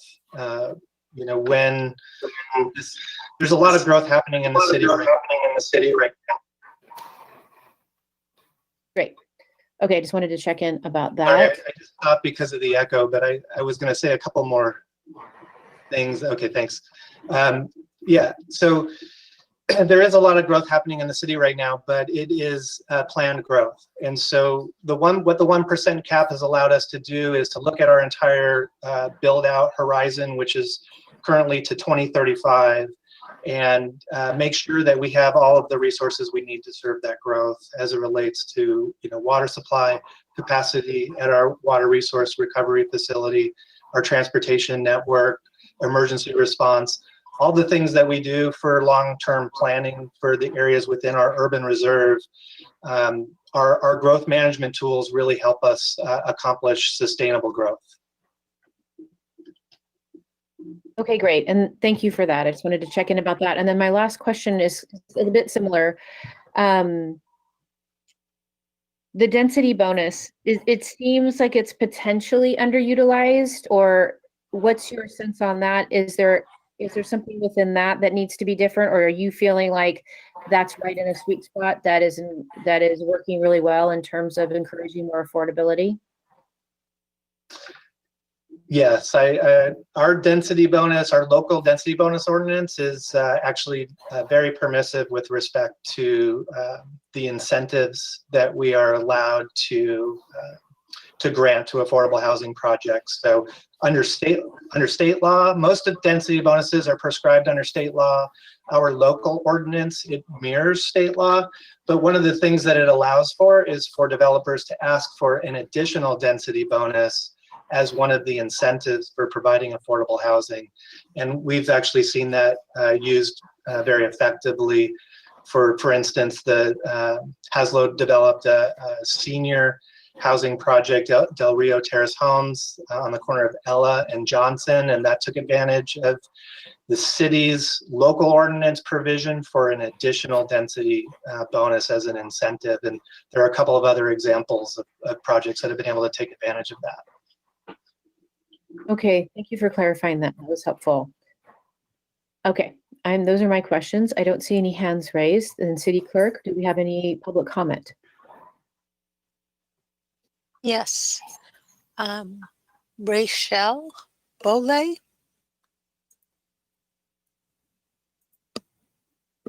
Okay. Hi, can you hear me? Hi, my name is Rochelle Bollet. I am the coordinator for the local Child Care Planning Council, as well as a member of We Are the Care, which is an initiative looking at addressing the child care crisis. And I just want to say, first of all, thank you to the City Council for supporting and helping us address this child care crisis within our city and our county. And I just want to reiterate, there was a public comment that was submitted by my colleague Wendy Wendt from First 5 San Luis Obispo about the importance of including childcare within the housing element, and then the opportunity we have here. And she submitted some specific pieces of where we might be able to incorporate childcare within the language of the housing element, to be able to open up access to childcare facilities, whether they be in-home childcare providers or center-based programs that are in a facility outside of a home.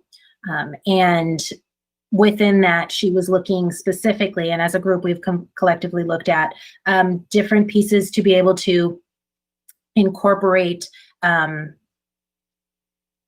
childcare facilities for on-site childcare and be able to incentivize different pieces. And so we're hoping that the City Council might be able to look at goals 2, 6, and 8 to be able to specifically write in some sort of language to allow for childcare within those goals. The other recommendation we would like to see and hopefully be able to help support is within goal 7 with neighborhood quality. When we're looking at that, and you did a fantastic job in being able to include the outdoor spaces. We were hoping that there might be some language within those outdoor spaces that would include use of those outdoor spaces for outdoor learning environments specifically.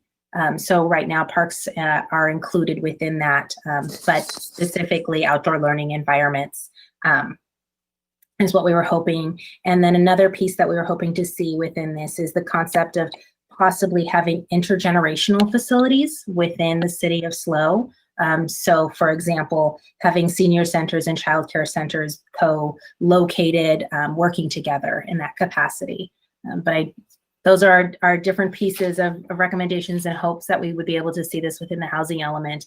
But just wanted to be able to share that, and that this is an opportunity to be able to support childcare collectively through helping support the access and affordability of childcare. And I also want to say thank you. This is a huge undertaking. This is amazing. And the fact that you guys are doing this and looking at it with such depth, I applaud you. So thank you. Thank you so much. Okay, our next speaker is Vincent Escoto. Okay. Yes, good afternoon, everyone. My name is Vincent Escoto, and I'm a staff attorney for California Rural Legal Assistance. We provide legal services to low-income families and individuals with landlord-tenant, employment, public benefits, and other housing issues.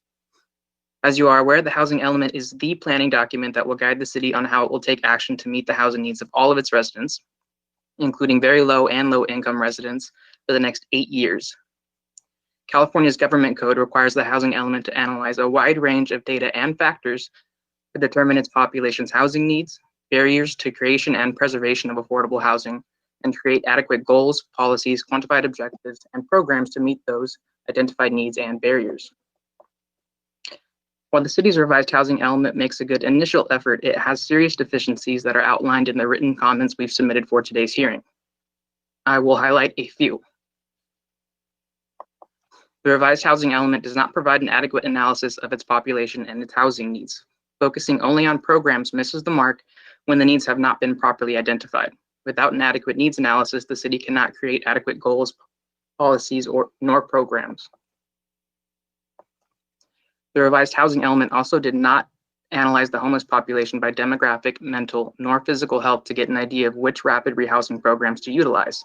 It did not sufficiently analyze the current state of subsidized, transitional, supportive, nor emergency housing to determine whether they are sufficient to meet the housing needs of unhoused residents.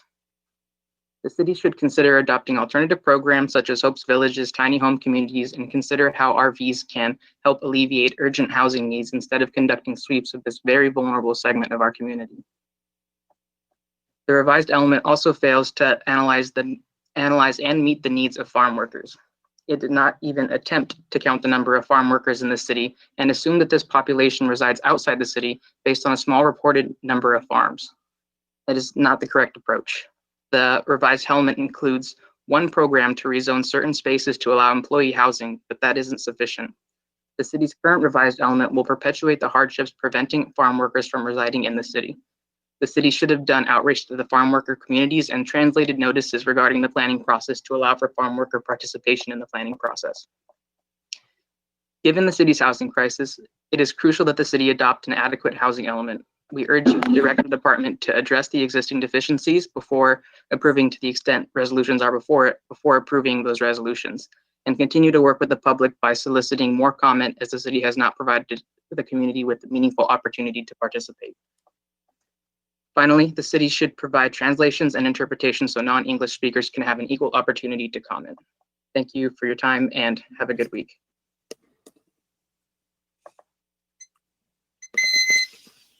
Okay, our next speaker is Molly Kern.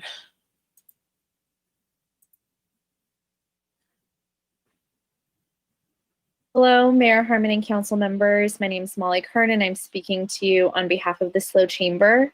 I'm going to start my comments by thanking Rachel for the hours and hours of time she has spent with our Economic Development Committee and our staff in the months leading up to this meeting. It was no small feat and she has been fabulous to work with. I also want to recognize the work of all of the city's staff and elected leaders and the county to come together and find practical solutions to addressing our shared housing crisis. The regional compact and the regional chapter of each of the housing elements throughout our county are important steps to recognizing the real way that people live in our community, which is across jurisdictional boundaries, not just in one city or one jurisdiction.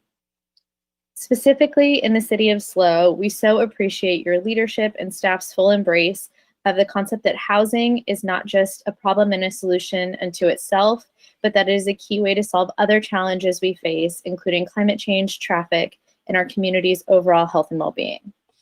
We're supportive of many of the policies and programs you're considering tonight, particularly those that will address gaps in missing middle housing that is so key to our community and economic health, and those policies and programs that will explore flexible density and development of housing around existing services and infrastructure, including the Upper Monterey, Mid-Higuera, and downtown core areas. As we said at the previous two Planning Commission meetings, we would also like to see the Foothill Corridor included as an area to explore flexible density for some of the reasons that Michael Cadron just mentioned in your discussion earlier. We'd also like to provide some constructive feedback on items 7.14 and 7.15. We so appreciate the discussion about healthy communities that was had at the most recent Planning Commission meetings and the consideration of the impact our built environment has on public health.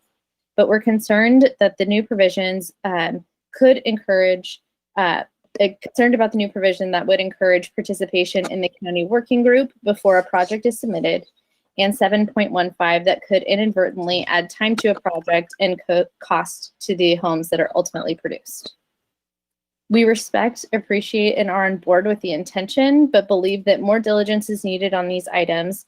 Specifically for the working group, we would like to see how scores will be evaluated and weighted, the criteria for becoming a member of this working group, have a better understanding of the frequency of meetings, particularly because we've been very impressed with the city's ability to keep permits moving during COVID, but it appears that this group has not met since February. And finally, we'd like to see more clarity on the process and timeline for submitting a project to this working group. We've spoken with a number of builders who actually had no idea that their projects were evaluated by this group. They were never invited to participate in the process and actually had never seen their scores for the projects that we now see having been built or are about to break ground in our community. So, thank you. Thank you. And that was our last speaker. All right, thank you. Councilmember Christensen or staff, Michael, were there a few things there that you wanted to respond to first before we go into discussion? Or Rachel or Derek, I see. Nothing specific for me. I didn't know, Rachel or Tyler, if you have anything. Otherwise, we can just take your questions. Or... I just wanted to mention there was a comment about in-home childcare, and I just wanted to let the council know that the city's zoning regulations allows both small and large childcare in all zones except for our conservation open space, public facility zones, and business park zones. So it is an allowed use that the city currently supports in our community. So I just wanted to provide that information. Madam Mayor and members of the council, if I could just ask Mr. Cadron, I know that we've heard from CRLA in the course of the discussions. I think it's to be important just for the council to understand our interactions and then just some of the way we've addressed some of the comments that come in and areas where we've had conversations with HCD. So Michael, if you wouldn't mind just addressing those areas and any of the other comments relative to the public speakers. Sure, yeah, so Rachel had the opportunity to speak with Mr. Escoda before this meeting. We had a copy of the correspondence previously, and so have been able to evaluate that. A lot of the same comments received, some unique comments, but also some that were mirrored by our HCD analysts that we're working with on certification. So we intend to work through those and address those and come back to the City Council with recommendations for changes where necessary to gain certification and to make sure we've done the complete work that we're required to do as part of the housing element update. So Rachel, if there's anything specific you want to share about next steps as it relates to the input received? Yeah, as Michael mentioned, we're continuing to work with HCD, and our goal is also to continue, communicating with CRLA to address the comments that they've put forth in their letter. Our goal definitely is to, comply with state law and to have a housing element that is consistent and is, be certified by the by HCD. So we're continuing to fine tune that. There's a lot of new state laws and a lot of nuances that we're, we just need to make sure that we're clear about in our document. Michael, I wonder if you could specifically, I apologize, Councilmember Christensen, just any with respect to the farm worker housing, just what are specifically the government code requirements and a noticing and outreach, if you could just provide some details in that area. Rachel, do you have any specifics to share there? I'm not aware of any specific noticing requirements in regards to farm workers. We definitely, there are some new laws in terms of employer housing and the ability for farm worker housing within our community. So that's one of the same comments we got from HCD. So it's a revision that the city's looking at updating in our housing element, as well as,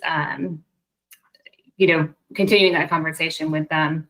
And we're always open to, providing feedback. The city does have a range of folks who speak Spanish, and on numerous bases we communicate with our community in Spanish. They come into our office or make phone calls, and we have a number of employees who are able to communicate with them. I'm actually one of the bilingual employees that often will help those individuals. And so we haven't received any comments from any of those individuals. And if that was the case, we would definitely provide all the information that we could to them in whatever form that would be helpful.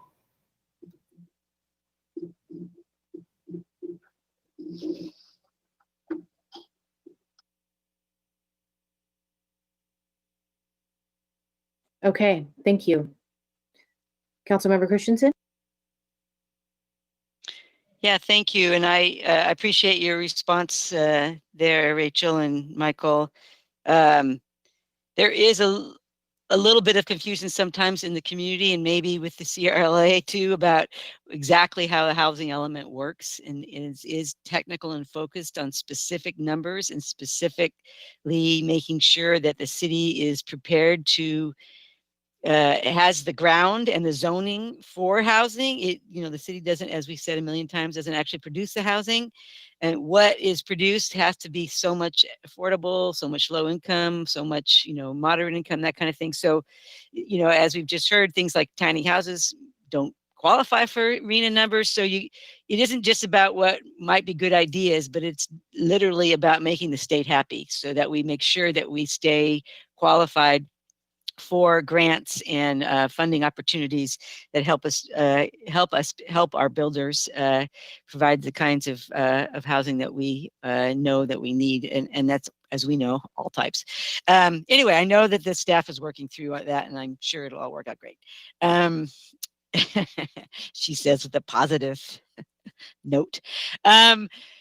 Thank you. So I have two. I know that each of us has things that we might want to talk about more, but I'm going to talk about two things. One of them is the 7.9 policy. I am concerned that we are overthinking this about healthy communities. Again, this is my movement. It was my healthcare thing, out of the 10 leading causes of death, 8 of them are preventable by, good health habits, wearing your seatbelt, not smoking, blah, blah, blah, and including housing. That's how I got involved in housing. This is exactly how I got involved in housing with healthy communities. And it's a little tricky because there are cities maybe in our state, but definitely in our country, that are miles away from good, fresh food, opportunities to garden, open space, parks.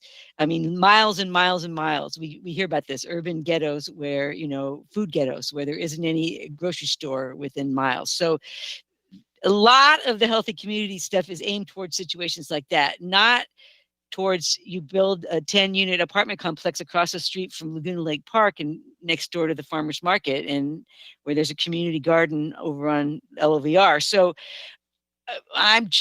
it's not that I don't agree absolutely with the fundamentals, but I'm just concerned about sticking it into our housing element and making it yet another hoop that developers would have to jump through when they're in a town like ours. So I want to hear more from staff about how this would really work, and I'd love to hear more information, more opinions from the council, because I'm leaning towards not supporting this policy. And I appreciate the Healthy Communities Working Group, but again, I think that Molly Current comment, which I haven't talked to the chamber at all about this. This is just from my own background, but this is a benchmarking group, a group that's keeping track of this stuff. They're totally. I don't know the details. Obviously, it's something morphed quite a bit from when I was involved, but to stick them into our housing process. We already hear about our housing processes over processed. So I'm just not sure about if that's going to be a workable, good idea that's going to produce worthwhile outcomes that are going to really make a difference. Just given the things I've already mentioned, I want more. I'm really concerned about this, and I'm not feeling too positive. The other thing I want to talk about is that goal 10 that we both Councilmember Pease and Mayor Harmon and we talked about. We were going to talk about it. I totally, as you guys know, love these local preference policies. Great. How can you not love them? Hopefully they're going to work with our developer agreements and our big housing project. But we have seen overnight how somebody is working in San Luis Obispo, except they're now not working in San Luis Obispo. They are now working in Tulare, but they're still living here. Or maybe they're in Tulare and they're working in for a San Luis Obispo firm. What is the definition of somebody working in San Luis Obispo is what I'm trying to say. It's gotten a little bit less sure. And what I don't want to have happen is, going back to the equity thing, we now have a bank teller that has to work in San Luis Obispo. They got to go to the bank every day and sit behind that counter. Bank tellers do not make a lot of money. And yet say they don't get preference, whereas a software engineer who is actually living here but isn't working here at all, they're working for a company located in San Francisco or Seattle or Iowa or New York. They get the preference because they're, quote, working in San Luis Obispo, whereas once again our bank teller is beaten out. So I've thought about this a lot. I don't really know how to change the language, but I want to just make sure that in terms of both some of these emerging equity issues, as well as emerging issues around what is your workplace and where do you work, it's not quite as slam dunk as it used to be. And so when I asked this question to staff, what they said was, comment noted, good discussion, good possibility for discussion with council. So those are my two things that I want to hear more about. Other than that, I think I'm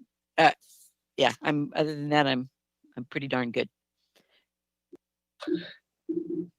Great. Well, thank you, Councilmember Christensen. I think just to start off with the local preference, that's a program that was first implemented at Sarah Meadows and then incorporated into the development agreement for Avila Ranch. And a similar program was incorporated into the development agreement for San Luis Ranch. And so those are programs that are run entirely by the developer through their sales office and the process of selecting those initial home buyers. And with the goal of creating a stable neighborhood at the outset. So the intention is good. The intention is for the neighborhood to be owner occupied as opposed to initially purchased by investors. But it is not something that's a typical government oversight type activity. It's something that we would encourage because it potentially has the benefit of improving neighborhood quality by having a stable of longer tenure residents. At the same time, it's not something that from a resource standpoint, or you bring up some of the complications of prioritizing and enforcing these requirements, so we wouldn't recommend this really be run, as a program out of our shop, so to speak. However, where a developer is proposing that as part of the way that they intend to develop and market their homes for sale, the policy would encourage that.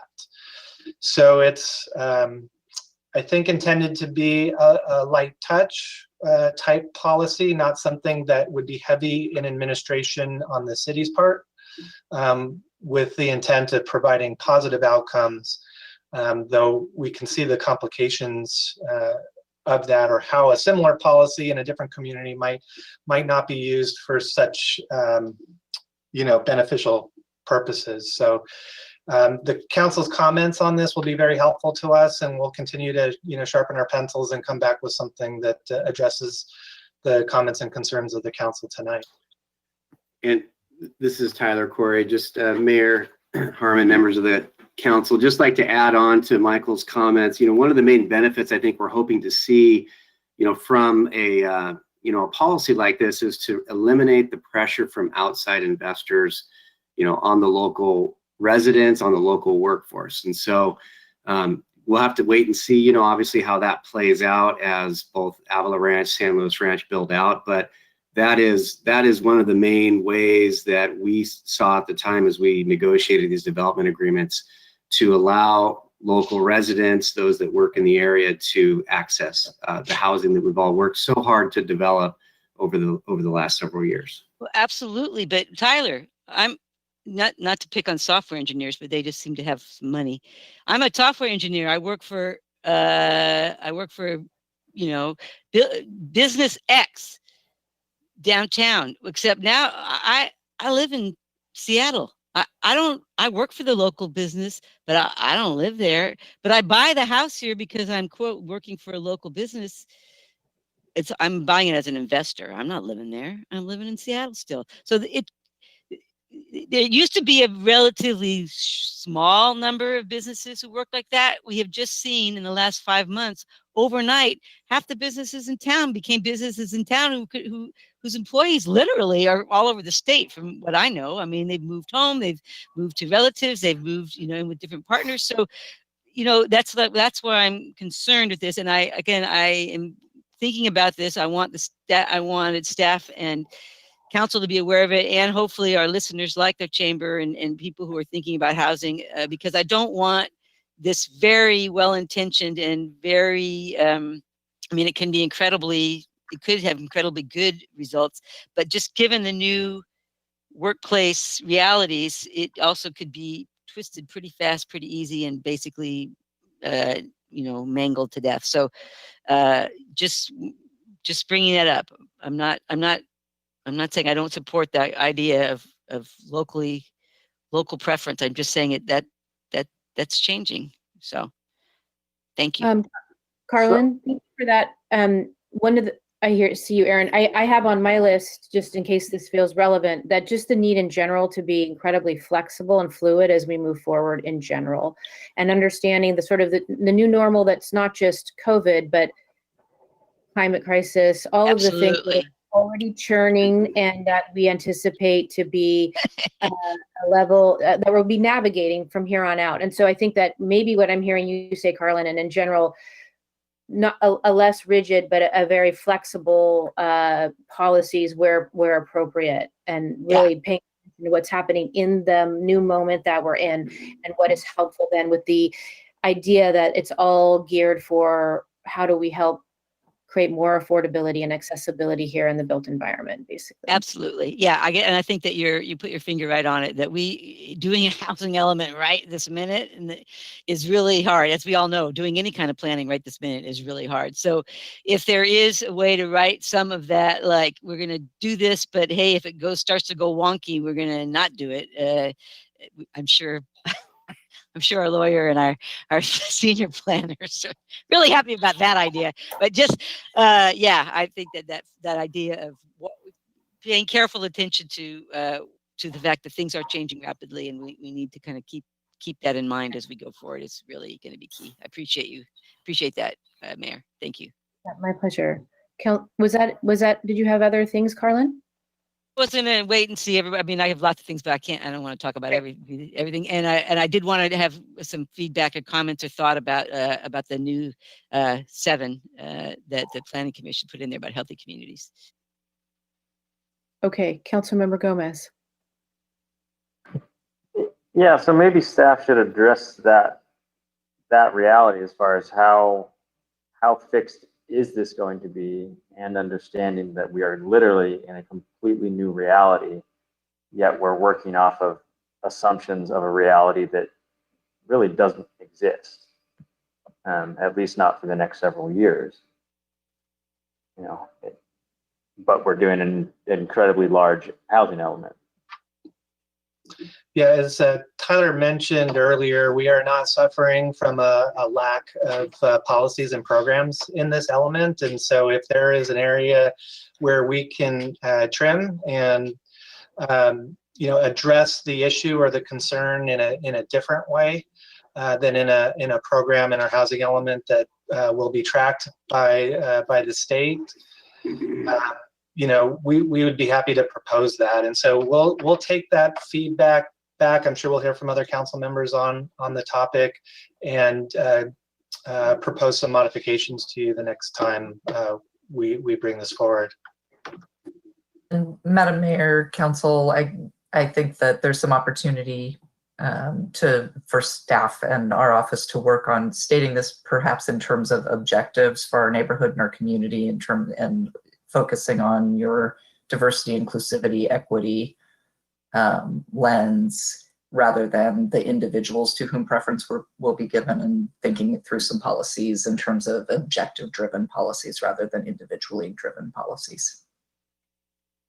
Thank you, City Attorney. That sounds really helpful. Thank you. And could City Attorney, along with that, kind of the language of about jobs, housing, balance is kind of a key value behind that for quality of life, equity, carbon emissions, etc. Understood. Thank you. Councilmember Gomez, did you have anything further? Yeah, I mean, I'm happy to comment on Councilmember Christensen, since that seems to be where the conversation is going. As far as I have similar reservations around, the 7 point whatever all the dashes were. That whole healthy communities portion, I wonder how much of that is actually going to create the outcome that is sought in principle. It makes sense, but again, as was pointed out, we don't live in a community in which anything is that far away. The one part I do understand is closeness to transportation. Transportation in any sort of way, as far as either bike access or public transportation access of some sort of transportation. The other components, I think, it gets incredibly, I don't see how government is going to fix a lot of those things via forcing housing in a location in which most people can either get a bus or ride their bike to anywhere close that will have, I would say, healthy foods. And then as far as the local preference standpoint, or item 10, anybody will take advantage of a policy. I've seen that, and everybody's seen that. I don't want to see us remove something simply because some person may take advantage of, when if it's not there, we know people will certainly take advantage. I'm more concerned about the larger investment groups as opposed to the single investor that figures out a loophole and then you shore up that loophole at some point. Certainly if we can shore up a loophole before it gets started, great, but I wouldn't want to see us go too much in the other direction, because we already have seen this town, especially since living here, go towards a ton of investment housing, which I think is leading to a community in which it's making it far more difficult for ownership. And that's my bigger concern around housing, especially as we move forward, seeing how the market is right now. It's a little interesting. So those are my comments. Thank you. Councilmember Stewart? So I think there's a couple of questions I guess I have. First and foremost, we're saying encourage, right, with a local preference. So with encourage, that means it's optional and or could provide an incentive to a developer, whatever that turns out to be, fast tracking or, you know, whatever that may be. But it's not saying we must do this. So when we say the accountability, what's that difference in the state that you're that we're expecting, I guess, by having this? First, that's my first question, then I'll go on to the second part of that. Well, this particular policy wasn't called out by the state. It was our owner occupancy policy. That was the one that they actually had a question about. They didn't comment in detail about this, and we did have to provide some background context in terms of what we're facing in our local community and why it might be different in some of the other communities that with housing elements that they're reviewing in different parts of the state. So that said, once we provided that, I think they had a clearer picture as to the challenges we have here. And when we do go through the long and painful process of entitling new developments, that our hope is that it's serving, the population that we want it to serve. Okay. So, I mean, I think as I look at this, if we're trying to create community here versus large corporations coming in and investing and taking up a bunch of space, I mean, it seems like we should be keeping this concept of the local preference. That's my thoughts, Councilmember Christensen, on this is, especially because it's encouraged. I think that's a really important part to trying to decrease the amount of GHG by people not having to leave this community. And if they can remote and work here where their partner may have to work here in person, I mean, I don't think it matters that someone else is in the household is working remotely to Seattle or wherever you're saying. If at least one of them is working here, for example, with that example. As far as the healthy communities, I mean, I guess it's pre-planning in a sense so that we don't end up with food deserts. Yeah, if it's across the street from Ralph's, it doesn't make any sense. So maybe there's this aspect of maybe it's not 10 plus, maybe it's so many miles away from an area where you can find food that's healthy. I guess I look at, we have no ability to say if something is going to close. We have no ability to say if a grocery store is going to close. So if all of a sudden you're on LOVR and the grocery stores all closed, what do? I mean, we already know that after 7 p.m. people can't get a bus, and we know that on the weekends it's pretty difficult to get a bus. So when we're talking about working individuals, I think it's what we're trying to be careful of and plan against for the future. So I'm just trying to figure out how we can maybe make that healthy community aspect match a little more the goal, if that's the concern. And again, I think this is an optional concept. It's not a required concept. So it could be an incentive versus required. That's my thoughts on those two issues.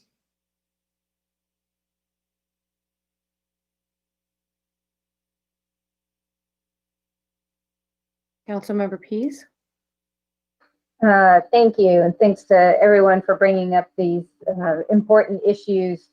Let's see, to chime in on the open items there for the healthy communities. I'm a little torn just because of Tyler's comments about the specificity and metrics. Because otherwise I'd be like, well, what's the harm of building awareness? Many years ago, there was, before we had a green building code, the city required a green building checklist with no particular point threshold or anything. It was just a way to build awareness. And so if there's a way to enhance a community-wide conversation about healthy communities and the very real association of the built environment with the physical health outcomes. If we can figure out a way to do that without burdening projects with a specific review pattern. So it could be, review these components such as through a program like the heal slow, et cetera. So that's kind of my global thought on the healthy communities, to build awareness without necessarily locking in. For the local preference, I think we're kind of on the same page there. I do want to make sure that as we, if we can communicate that goal about the jobs housing balance and the bank teller that physically needs to be there. But also I want to make sure that we don't leave out the person who's retired, who's been living in town a long time and would like to downsize to one of the new cottages. So just making sure that we don't be so focused on outside commuters that we miss folks in town who just want a different, want that kind of mobility of housing size. And I'd like to, just say out loud, I think we're kind of aware of it, but just the low and very low income housing, it's over 1,300 units is what we're hoping to accomplish.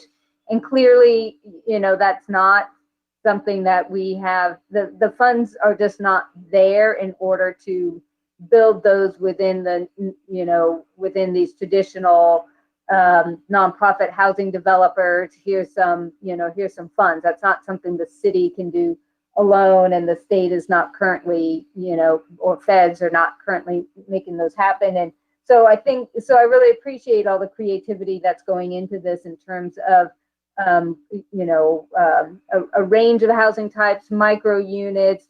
I hear the CRLA say, well, what about RVs? What about other kinds of transitional housing, farm worker housing, et cetera? So I think that we just kind of keep those open and understand that it's going to be a real challenge and unlikely to hit those targets unless we continue to see some bigger efforts. So I think we're doing the good work. We're laying out the important pieces, but I just wanted to put it out there. That's not like, oh yeah, it's laid out in a way that it can happen physically, land use wise, but we just don't have all the money's just not all there. So I wanted to make sure we say that out loud. The other piece that in terms of that housing or the historic resources inventory, I think that it is still relevant, and I would, it's an 8-year housing element. So if you all don't want to put it in, okay. But I think because it's an 8-year housing element and it is tied to it, and that starts to lay out the course that even if it's year 6, that we are building up our priority for that type of thing. So maybe under housing production, goal 6, that there's a program for facilitate, or maybe a policy, facilitate predictability of housing development by considering an update or by updating the historic resources inventory. So that's I think the one solid thing that I would like to maybe be added.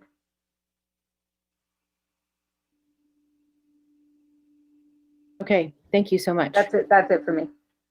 Okay, So great. far. Thank you, Councilmember Pease. Yes, Mayor Harmon, were you going to talk about the childcare things? I didn't want to just do all the talking.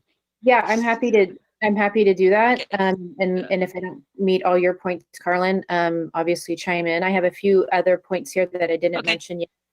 Thank you for reminding me about the childcare piece. So let's start with that. A lot of the comments that the caller shared and that Wendy Wint from First Five shared, I think are really crucial, again, to contextualize it in this current moment. As so many folks are struggling with childcare, we're feeling that more than ever. So what more can we do, Michael, to ensure that we are creating as much opportunity and I want to use the word mandate, but that's not quite the right word, but how, I don't have Wendy Wint's comments in front of me. I could go back and look at those. I'm I know that a lot of us have been talking to, well, I'll speak for myself, and I think I've heard from my colleagues as well, that when we're talking to developers about upcoming developments, a lot of us are saying, have you thought about adding in childcare into this project? So I know that, kind of to go back to Andy's comment about at least having some educational pieces, I think a lot of us are doing that individually. What more can we be doing to ensure that, especially some of these bigger potential developments, would have a childcare component or be encouraged or supported to create that? Right. So as Rachel mentioned, it's already allowed everywhere in the city, and so we've eliminated a regulatory hurdle already, and that's an important aspect of how to help the additional childcare resource come to be. The other challenges are going to be for housing developers to incorporate these spaces into their developments is simply what the economics of that are. And so if the market is failing and is not going to produce a solution that the community wants to see in terms of adequate childcare resources, then that could be a place where regulation should come into play.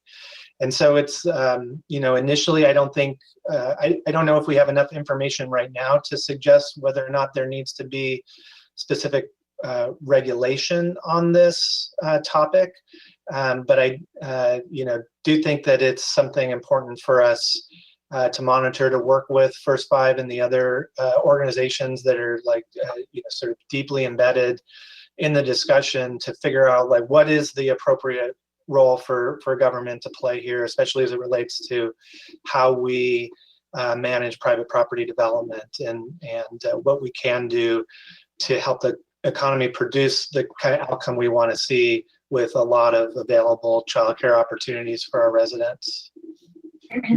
Madam Mayor, if I could just jump in and just remind the council, we do have a separate study that we're working on with First Five. We've hired some experts in. The team that's working on this is just an outstanding team. I'm not sure yet what will come out of that. I'm confident that there will be some recommendations that come out of it for general plan amendments and or policies or standards. We just don't know just yet. And so if there's a placeholder for that wants to be in the housing element, sure, it could be here. I think that there's just some work and I think some understanding of, what are the barriers and then what are the policy incentives. At least when I heard the council, when we funded the study back in June of 2019, it was really looking at the incentive side. There was some real reluctance on the requirement side. So I'm really curious to see what comes out of that. And then this is just a city manager cautionary note, and you can take it, council, for what you may. Is just the housing is obviously the intersection of a lot of different policy areas, and I would just be really reflective on really where we are putting, satellite issues and saddling them on housing with the unintended impacts of whether or not it helps advance housing and the production of housing, and whether things, like childcare or other areas we want to address separately like we've done. And so that's just my cautionary advice to the council as you move through this, and from my perspective, something that should just be evaluated. So if you don't mind, Mayor, if I could just ask a follow-up question. So I kind of had forgotten about that study as it's being done. And I remember us talking about, trying to come up with policies. So what I don't want to have is where the policies are, hey, the next time you update your housing element, put these things in it. So are you saying that whatever policies, and I agree with you, incentives are much better than requirements. We like our carrots, not our sticks when possible. Are you saying that you believe that the outcomes from this kind of study will be something that could be incorporated into other areas of city guidelines, goals, ordinance, whatever, to try to get those results rather than having to have them in the housing element? Madam Mayor and members of the council, at the risk of sounding like a community development director, I would just say that The answer is yes. I think land use and or zoning is probably the land use element, or other places, but Michael, jump in if you see it differently. From what I understand is the primary, and we've done a lot of land use changes, the primary barrier for the production, and this is my experience down in Santa Barbara County for childcare, is just the cost of housing, the cost of land, the cost of construction, and then labor. The combination of those two, when you have to factor in the economics, just make it exceedingly difficult. And that's not to say that land use policy can't play a role. I've seen it play a role, and there are model examples. One just to the north of us is a general plan that can play a role. I would just advise the council, as you think through this, to see what comes out of that very focused study by an impressive team of people that I've worked with in the past that bring, combined experience of over 100 years to the table about, how to best advance or get over this challenge of childcare.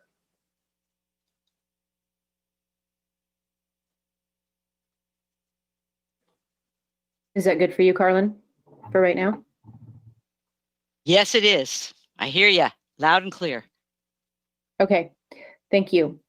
All right, some of the other things that I was thinking, and I've mentioned this before, wanting zoning for micro business and residential areas here, and just in general, a little bit harkening back to some of the other comments, that just understanding that we need to be as flexible as possible in how we're using our residential spaces from here on out.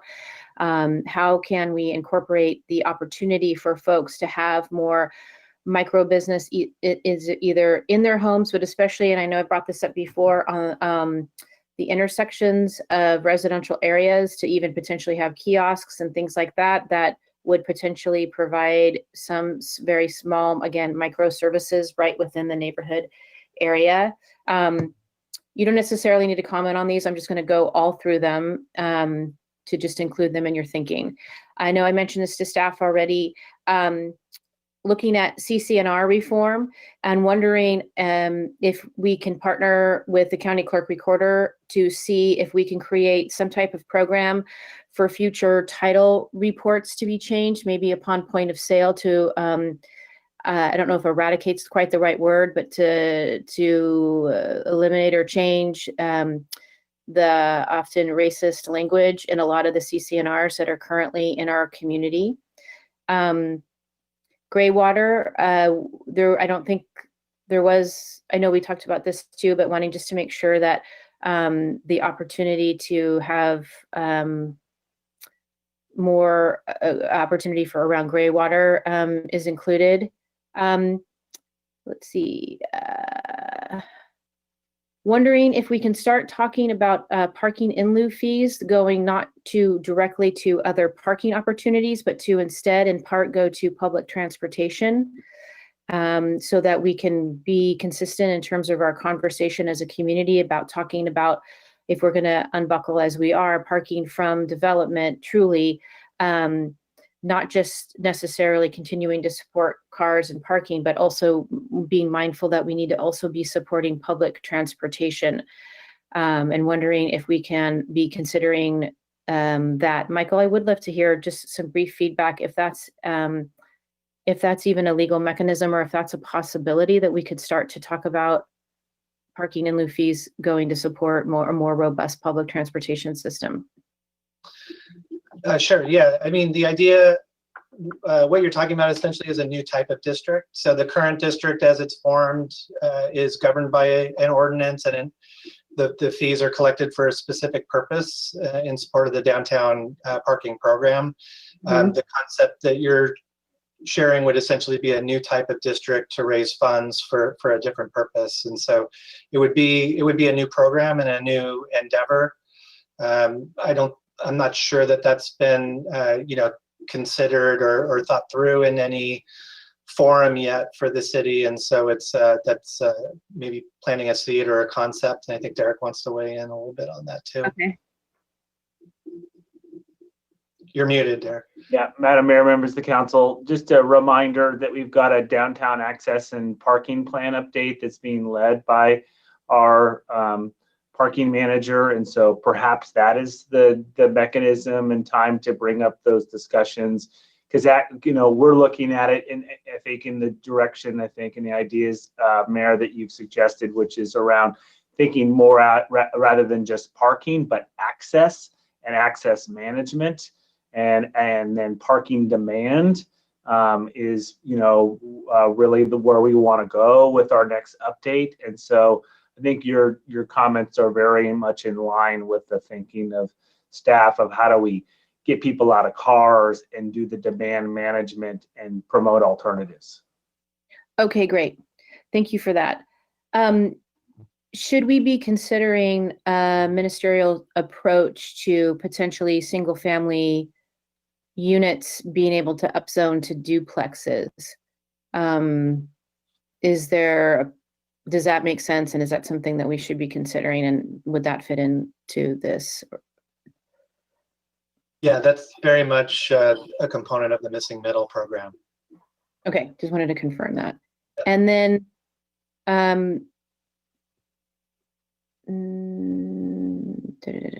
okay, I think that is mostly it from me. I did have a question about the urban wildland interface. I mean, just because it feels just so important and top of mind.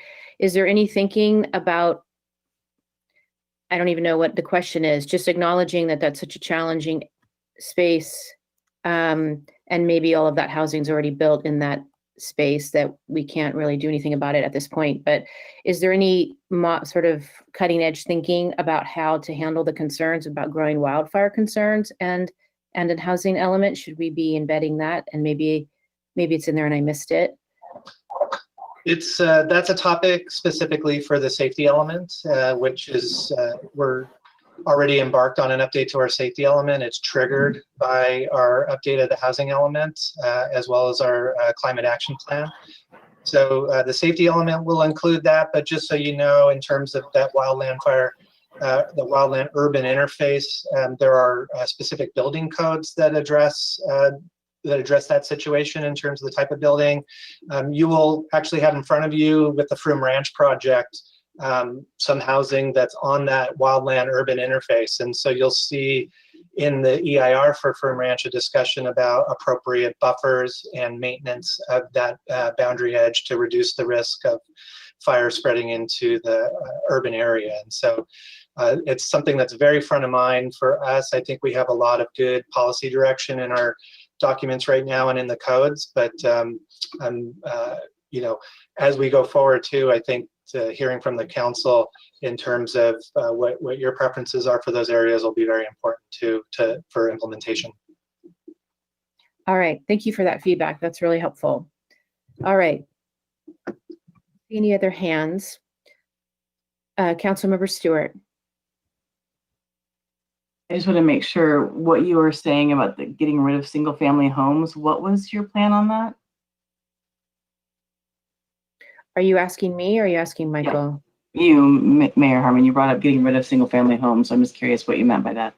Well, earlier I mentioned that there are some communities and states that have, Michael, I don't know if this is the right term, banned. They're no longer allowing for the construction of single family units, is my understanding, if that's the main takeaway. And that's a growing conversation across the United States, and an understanding that type of housing is no longer really working in the context of a lot of the multiple challenges that we're facing. So I was just wondering if it feels like that it's time to think about that, consider that, and plan accordingly. That was just, it was more of a point of curiosity in what the current thinking is in the context of San Luis Obispo specifically, if that makes sense to start thinking about that or not. Okay, so you weren't talking about trying to include that in this housing element. No, no, not if it's not the right place, and that would probably be a, I guess, a more robust discussion at another time.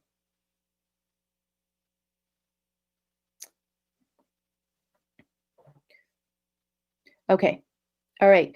I don't see any other questions from my colleagues and staff. It feels like you have plenty of feedback to work with. Do you have any threads that don't feel complete that you wanted to follow up about with council? Well, Mayor Harmon and members of the council, it's been a really detailed discussion. We really appreciate you diving in and fleshing out all of the issues that you'd like us to consider and follow up on. I think we have a really good list of items that we will be able to fine tune, in addition to working with HCD to ensure certification and CRLA to gain their perspective and adjust where we need to. We'll take the info we received tonight into account and come back with a recommendation. And I'll just check in with Rachel and Tyler to see if there's anything you'd like to see clarification on right now, or do you have everything you need for us to move forward? I think I have everything that, I've made notes of the different areas in which, looking at, in particular, the local preference and the healthy communities, as well as historic resource inventory, got zoning for micro businesses, CC&R reform, and gray water as notes for me to evaluate and we'll consider as we continue to revise that housing element. Yeah, I echo Rachel's comments. I think 714 and 715 are two areas with the healthy communities area that we could dive in a little bit more and think through that and come back with potentially some adjustments to those. Great. Thank you all so much. Yes, go ahead, Derek. I'm sorry, Madam Mayor, my apologies. Michael, could you just give do we have an anticipated time frame when you anticipate being back with the council?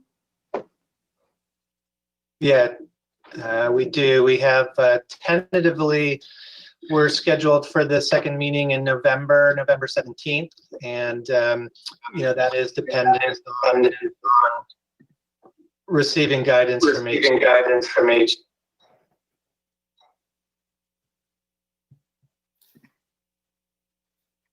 Yeah, just to add on it, our goal is obviously to get the document back before council before the end of the year. So if we're not able for some reason to get our final feedback from HCD prior to that November meeting, we would be looking hopefully to get on the next meeting in December and be able to bring that forward at that time. Tyler, Madam Mayor. My apologies. Yeah, Tyler, could you just remind the council of the statutory deadline for just so that we're aware of that time frame? Sure. The statutory deadline for the city to adopt its housing element is December 31st, 2020.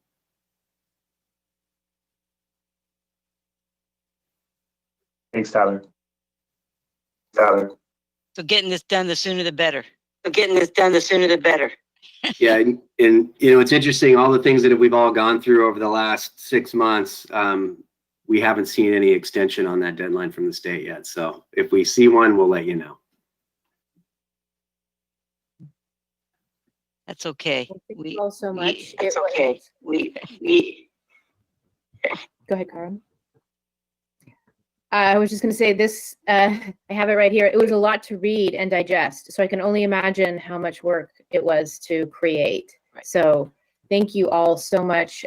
This was a really edifying process, and I feel grateful to be part of it, so thank you. With that, we will take our 10-minute break and return at 8:55. Teresa, are we ready to go? Yes. Wonderful. Thank you so much. The next item before us is to review a common interest vesting tentative tract map to create 10 residential lots located in the Mill Street Historic District. Hi, thank you, Mayor Harmon. Before we get rolling, I do need to recuse myself from participating on this item as the architect has worked with them recently on other projects. So Okay, thank you. I will watch from afar and join when the item is complete.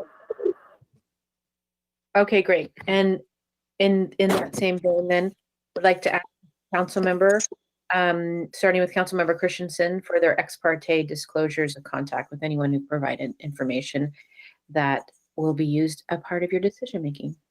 No ex parte whatsoever. Thank you. Council member Gomez. No ex parte for me. Council member Stewart. No ex parte for me. And none for me either. So, in that case, would Community Development Director Cadron Lewin please present the report? Sure thing. Thank you, Mayor Harmon, members of the council. Right on the heels of the housing element discussion, we have a new subdivision for your review and consideration, actually a common interest subdivision, which is a fairly creative type of way to create small lots within infill development. And I will turn the presentation over to Kyle Van Leeuwen, a planner in community development who's worked on this project from the beginning, to give you a presentation, and then we're available to answer any questions afterwards. Thank you. All right, thank you, Michael. Can I be heard? Yep. Okay. Okay, so we will be reviewing a common interest vesting tentative tract map to create 10 residential lots containing 5 new 2-bedroom, 2-story single-family residences, and the 5 existing single-family residences, which are contributing historic resources with a proposed initial study mitigated negative declaration. Staff's recommendation tonight is to adopt a resolution approving the vesting tentative tract map, map number 3140, and the project design, and adopt the associated initial study mitigated negative declaration. This project site is located on the corner of Peach Street and Toro Street, just to the east of Santa Rosa. The location is in the northwest portion of the Mill Street Historic District. This project includes 5 new 2-story single-family structures, all with attached 2-car garages. The project includes the retention of 5 existing structures that, again, are on the contributing list of historic resources. The project does include the common interest, the common access way extending from Toro Street to access the new garages and connect the existing driveways. And there is a common interest subdivision dividing the property into 10 lots, with each lot containing 1 of the single-family residences. Here's the project layout site plan. The new houses are in the yellow highlighted areas, with the existing houses shown there as the white boxes. There's 1 new residence on the corner that's designed as kind of a 1.5-story 2-story building, and the other rear residences will be 2-story buildings. In terms of the project's previous reviews, due to its location within the Mill Street Historic District, it was reviewed by the Cultural Heritage Committee. The committee did find the project consistent with the Historic Preservation Ordinance and guidelines. As part of that hearing, they did want to see more variation. The houses were originally proposed as all craftsman style, to kind of more reflect the variation in styles within the district and on the property. So the applicant agreed to work with the subcommittee of the CHC members to explore variations in the style of housing. They met on June 30th digitally to discuss those changes they proposed, and those were supported by the subcommittee members. On July 6th, the Architecture Review Commission did review the project, including those style changes that were recommended by the Cultural Heritage Committee, and the ARC did find the project consistent with design guidelines. And just to illustrate some of the changes there, the picture on the upper portion is the 4 rear houses as originally designed, and the lower picture is the variation. 2 of the houses are now more of a Victorian style, and some additional detailing was added to the craftsman style ones to kind of separate them. And although it was not required or asked by the CHC, the applicant did actually update the corner residence as well that you see here, adding some more detail and make it a little more interesting. After that, the project was reviewed by the Planning Commission on July 22nd. The Planning Commission unanimously supported the project, found the project consistent with general plan, subdivision regulations, and zoning regulations. Recommended approval of the project to council. Some of the part of the recommendation was some additional language providing flexibility in the location of some of the surface parking for the existing houses. A condition requiring some planting along the southern edge to provide more privacy for existing residences on Mill Street, and language requiring that the parkway on Peach Street be restored and used for street trees. And this project was supported because it is consistent with general plan, land use, and housing element policies. That includes the promotion of infill development, maintenance of existing housing downtown as the existing residences are retained, and more housing in the downtown area that can hopefully eliminate some need for automobiles if people work and live downtown. In terms of the initial study result was a mitigated negative declaration prepared and circulated from June 11th through June 11th through July 11th. Some of the mitigation measures identified are some idling restrictions during construction and monitoring of air quality, protection of nesting birds, and the awareness of cultural and tribal resource protections so that the people working will be aware to call that out if they find it, and some noise controls. And that concludes staff presentation. We do know there was some correspondence, and if we have questions about that, I have some additional slides that would help address those comments if that's warranted. I did want to also mention that the applicant, given the unanimous support from Planning Commission, has elected not to make a presentation. Also, sometimes it gets a little tricky to have a third party do a presentation. So that will do it for staff's presentation for now. Could you go ahead and address some of the questions from the correspondence, Kyle? Specifically some of the drainage stuff and that kind of thing? The trees and stuff. Yes. So the question about drainage has been asked. The response that we received from the city supervising engineer was that we do have pretty thorough low impact development standards, as well as other drainage code, and that no additional measures were really suggested, and even suggested that sometimes getting too prescriptive at this stage sometimes limits options that might be better later on. With every project like this, we do receive a preliminary grading and drainage report, so that they at least can show that they have an approach to drainage that will work, and the engineer has looked at that and said that that is sufficient. It is typically in an area with some drainage issues, overall drainage issues are improved because of those thorough code requirements for drainage. Yeah, if there's any cross-lot drainage that currently exists in terms of this property draining onto adjacent properties, that will be fixed by the subdivision improvements, and it's a code requirement to do so.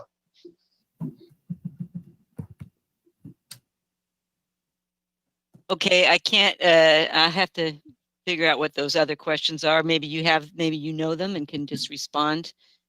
Let's see. One person recommended that we use Chinese evergreen elms was something that was brought up. I do want to state that due to our street tree table here, that type of plant is not recommended to go in parkways or tree wells. I think that's because of how high they grow before branches kind of jut out to the sides. We would want those to be at least 3 feet from the back of sidewalk. For this project, there would be 2 locations that would be possible. And there is modified condition language if that is something that the council feels is valid and would help the neighborhood. There was a question about waste containers. Again, there's a condition that we have prepped if that's seen as an issue. I believe the approach to the waste containers would, for all of the units, the new units, I should say, to put their containers on Toro Street near the driveway. So that would be a number of containers. So this condition would just ask for them to explore other options before building permits are issued. And I believe there was a concern about parking. I will say for a project like this, because they're all 2-bedroom residences, and there's 1 guest parking space, that this project actually will have more parking spaces than bedroom at the end. Some of the tandem parking that is being proposed is the existing parking arrangement for the existing buildings. So we're not creating new tandem parking scenarios. Just to kind of contrast that parking concern is, we see a lot of, this project could essentially be divided into 5 lots and then developed, which essentially would be, they could make a 4-bedroom house with a 2-bedroom ADU in the back, still only require 2 parking spaces per location. So that scenario would end you with 12 parking spaces for 30 bedrooms, just to give you the contrast that this is actually a pretty well-parked project. Not sure. Oh, and that's previous analysis of setbacks. Those were the. Yep, those are the ones I had too. Thank you.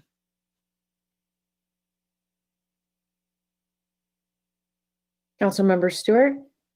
Just kind of going back to the drainage a little bit. I mean, there were a couple comments. In fact, there was one that came in this evening about they needed to have a sump pump. They still have flooding. So I just wondered, how is the applicant doing something different that would help them to not be flooding in sewer and sewage? I apologize. I lost the audio for a second there. I was saying that there's neighbors that already were saying they were having problems with drainage, had to put in a sump pump, and it's still not helping enough. So that's what made me wonder about your comment that the drainage should be fine. Right. Again, with our codes, that the majority of the rear of this site is undeveloped. It's just kind of dirt. Usually with development, the controlled drainage really does end up eliminating or reducing at least issues to neighboring properties. I think one of the comments was that what if that drainage fails, and people cannot maintain their drainage any location. I'm not sure that saying that alone requires additional measures when the code should handle enough of that concern. Yeah, the code also requires a safe overland route for water should a drain get clogged and that kind of thing. So that gets evaluated too. Basically, in terms of a sump condition, typically hear that in relation to wastewater flows, and the goal here would be to have the wastewater flow by gravity to the sewer lines in the street, and so that will be accomplished through grading and the design of the wastewater collection system. In terms of stormwater, will be collected from roofs and from yard areas into drains, and also conveyed via gravity to an approved point of disposal, which today requires some pre-treatment before it can be disposed to the street. But the stormwater will also be handled in a way that both avoids the need for a sump and eliminates cross-spot drainage. And those are code requirements, so we have engineers in our department that do all the plan check and make sure that the plans comply. And we're happy to share those plans with the neighbors if they have any concerns about that, so we can explain exactly how it will work.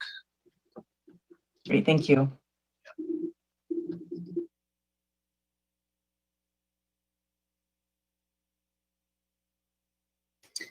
City Clerk, do we have any public comment?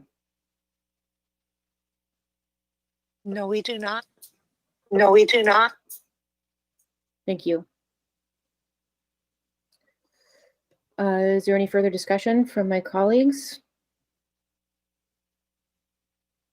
Seeing none, would someone like to make a motion? I'll go ahead and move the staff recommendation. I think this is a really good example of a infill project. I know it's always hard when you're living as a neighbor in a partially undeveloped lot, but you know, that's hopefully we'll get a great project, and I'm really happy to see the CHC, ARC, and the PC all give their approval, and so I'm making the motion. Thank you. I'll second, and I just really agree. I want to tie in too with Councilmember Christensen said is, you know, I really appreciate the infill. This is what we're talking about when we talk about getting more housing in the community and in the neighborhoods. I really appreciate the applicant changing the look even a little bit more than they needed to of the housing, so it really reflected more of the area. And I have to say, as I drove around the area this last week, really seeing the two-story aspects that people were concerned with, I think really still fits in quite well with Chalet and other homes that are already there. So thank you. City Clerk? Councilmember Christensen, Yes. Councilmember Stewart, Councilmember Stewart? Yes. Vice Mayor Gomez, Vice Mayor Gomez? Yes. Mayor Harmon. Yes, and with that, it passes 4-1 recusal. Thank you so much. And the next item before us is a public hearing to introduce an ordinance amending Chapter 2.14 of the Municipal Code regarding the Revenue Enhancement Oversight Commission, and with Deputy City Manager Greg Herman and Assistant to City Manager Ryan Betts. Please present the report. And welcome back, Councilmember Pease. Great. Thanks for having us this evening. We're happy to be here. Ryan and I have a brief presentation regarding the recommended changes to the Municipal Code relative to the Revenue Enhancement Oversight Commission. The recommendations for tonight are to make those changes to 2.14. Ryan, thanks. To make those changes to 2.14, the municipal code as noted in the report, and to direct staff to return for a second reading of this ordinance as a part of the certification for the results for the general municipal election on November 3rd, should voters approve ballot measure G20. With that, I'll hand it over to Ryan for the presentation. Thank you, Greg. This is Ryan Betts, Assistant to the City Manager. I have the privilege, what I believe is the last presentation for the City Council tonight. I'm going to provide a quick background. On July 21, 2020, based upon public engagement efforts with the community regarding city services, maintenance, and improvements to public infrastructure, the council approved the placement of a ballot measure to extend the existing voter-approved local revenue measure at a 1.5 cent rate to the voters for the November 3rd, 2020 election. The council also directed staff to return with proposed amendments to Chapter 2.14, titled the Revenue Enhancement Oversight Commission. Chapter 2.14 of the Municipal Code describes the advisory body's purpose, membership, appointment, terms of office, and powers and duties, and was established in 2014 when Measure G was approved by 70% of the voters. Since that time, the Revenue Enhancement Oversight Commission, otherwise known as the REOC, has reviewed, reported, and made recommendations to the City Council regarding the use of the local revenue measure. The Revenue Enhancement Oversight Commission is comprised of residents living within the city. The commissioners are appointed by the whole City Council and serve a term of 3 years. The REOC conduct public hearings throughout the calendar year on a variety of topics, including the review and expenditures, the review of the revenue and expenditures of the local revenue measure as part of an independent annual audit. They also receive public input on the annual community report, which is pictured here on the screen. They also provide a summarized version of the annual community report to every household in the city, showing the use of those revenues generated by the local revenue measure. They also conduct an annual citizen oversight meeting to receive public input on preferences for the use of the measure. And with that input, they make budget recommendations to the City Council as part of the financial plan process. The intent of the proposed amendments provided to you tonight is to broaden community representation on the Revenue Enhancement Oversight Commission. The first proposed amendment is to add language to members and to the members and appointment section, specifically adding experience as for a sales tax generating business. This amendment is consistent with the City Advisory Body's handbook, which states the city encourages participating in a wide variety of its citizens on its advisory bodies. For reference, a sales tax generating business is defined in the city's municipal code as any business that collects and remits applicable sales tax within the city limits. Some examples include retail businesses that have a traditional brick and mortar retail store, restaurants, and bars located in the city. The second proposed amendment, 2.14.040 on powers and duties, is a section in the REOG to recommend long-term services and investment priorities to this city council every 8 years as part of the financial plan process. The proposed amendment builds on additional accountability and community engagement opportunities to ensure spending priorities align with the community and the city's council vision for long-term investment.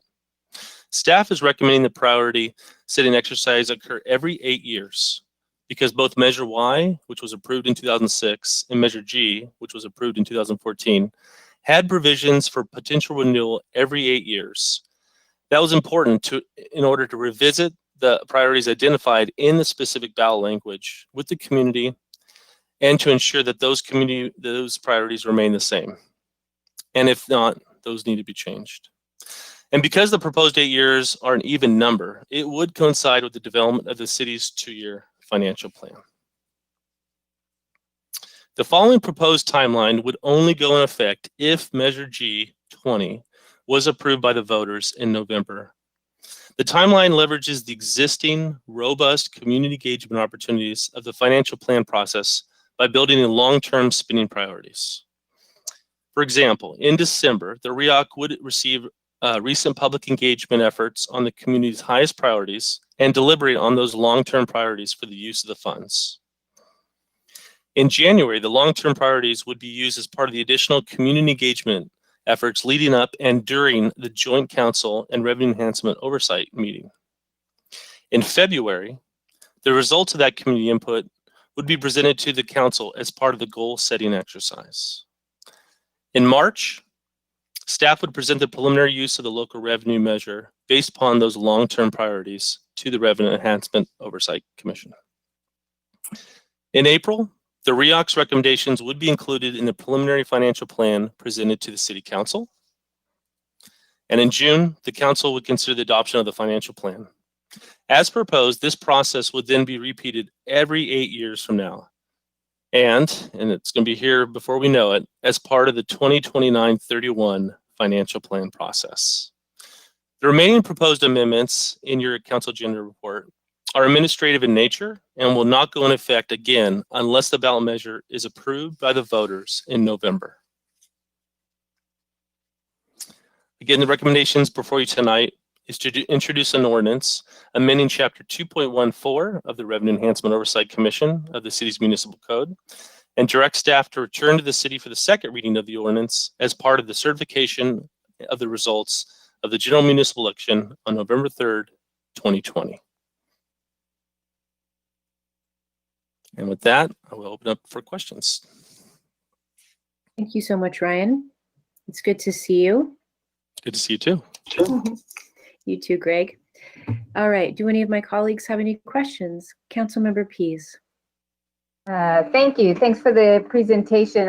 Ryan, I'm checking to see on the 8-year cycle. That seems really appropriate. I'm surprised to see it folded into this current cycle. I'm just thinking it's so tight upon the election and then trying to fit it into December and January. Maybe I'm not quite understanding that public input. I think I was more envisioning that it would start in the next cycle, but can you just talk about realistically how we would be able to get, or maybe we have adequate community input to get that 8-year already? Is that kind of the thinking? Yeah, and I can jump in if you want, Brian, really quick. I think that is the thinking, Councilmember Pease. So we'd be building upon the engagement that we've already done, largely around developing the language for the ballot measure. And so we would then be translating that engagement and the language from the ballot measure into priorities and establishing those, taking those to the REOC in December to affirm those, and then using those as a process for building what the potential budget would look like should the measure move forward.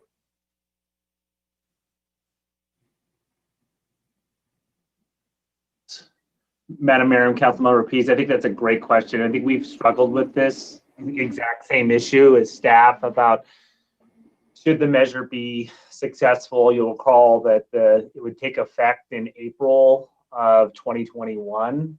And so, it's a little uncertain about how much it will generate for, the current fiscal year, but certainly it would be in place for the full term of the next financial plan.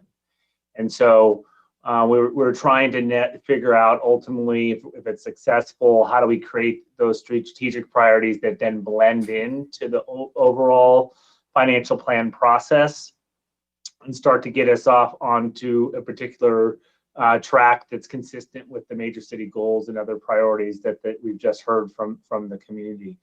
We'll know as Mr. Betts pointed out, in January when we began the engagement, whether or not the measure has been successful or not.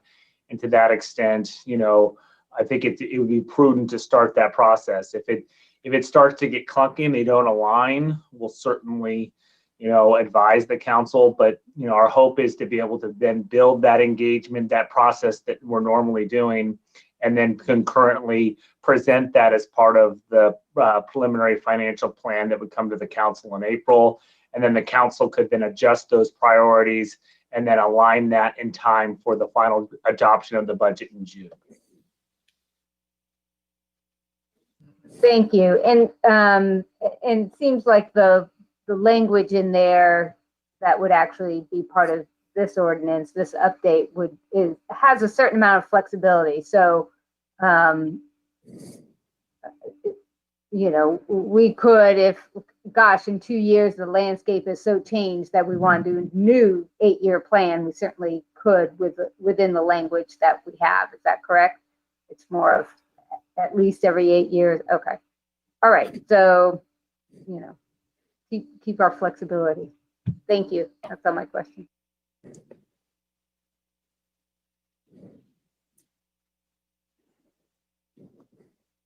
I don't see any other questions. City Clerk, are there any public comment? Yes, we have one. Molly Kern. Hello, Mayor and Council. Once again, Molly Kern speaking to you on behalf of the SLO Chamber. I just want to extend thanks to you and your staff for expedient yet thoughtful work to bring forward these key changes that'll ensure transparency, accountability, and community engagement in spending of sales tax revenue. We're supportive of both the changes and firmly believe that they'll help make sure that community oversight, accountability, transparency, all the things we were just talking about come to fruition, and that the structure is set for the future of our community at a time when none of us who are listening, tuning in, or participating in this meeting right now are even still here. The sales tax is a unique opportunity for direct investment in local business, preserving and protecting open space, building roads and other infrastructure that will support the housing we talked about in the first business item tonight, and so many more things. So it deserves to be stewarded with substantial care and an abundance of community oversight. One of the key takeaways from our conversations with residents, business owners, and nonprofit leaders about Measure G continues to be the need for increased accountability. And we believe that the city's Revenue Enhancement Oversight Committee, who has served admirably, will, with these tweaks, provide those services that our community is demanding. So thank you so much. Thank you very much for that feedback. City Clerk, are there any further speakers? No, there are not. Thank you. Okay, would someone like to make a motion, please? I'd be happy to move the recommendations on these changes. I'll second. Thank you. City Clerk? Councilmember Pease. Yes. Councilmember Christensen. Yes. Councilmember Stewart. Yes. Thanks, everyone. Vice Mayor Gomez. Yes. Mayor Herman. Yes, and with that, it passes 5-0. Thank you so much, everyone. Now it is time for council liaison reports and communications, if there are any. Councilmember Pease. Yeah, I have a quick good news item, at least fingers crossed good news for the Nacimiento Commission is that there's a CPUC funded state program that provides funding for battery storage and for critical community infrastructure. And the Nacimiento is a huge energy user, and it looks like we'll be able to partner with Tesla and battery storage and have a big array installed at the pump stations up there, and it will help with peak shaving. It will be part of kind of our goals of climate action in terms of charging at night when the energy is cheaper, and then being able to use that energy during the day, and so be able to contribute to a decreasing of those brownouts and the need for additional energy generation.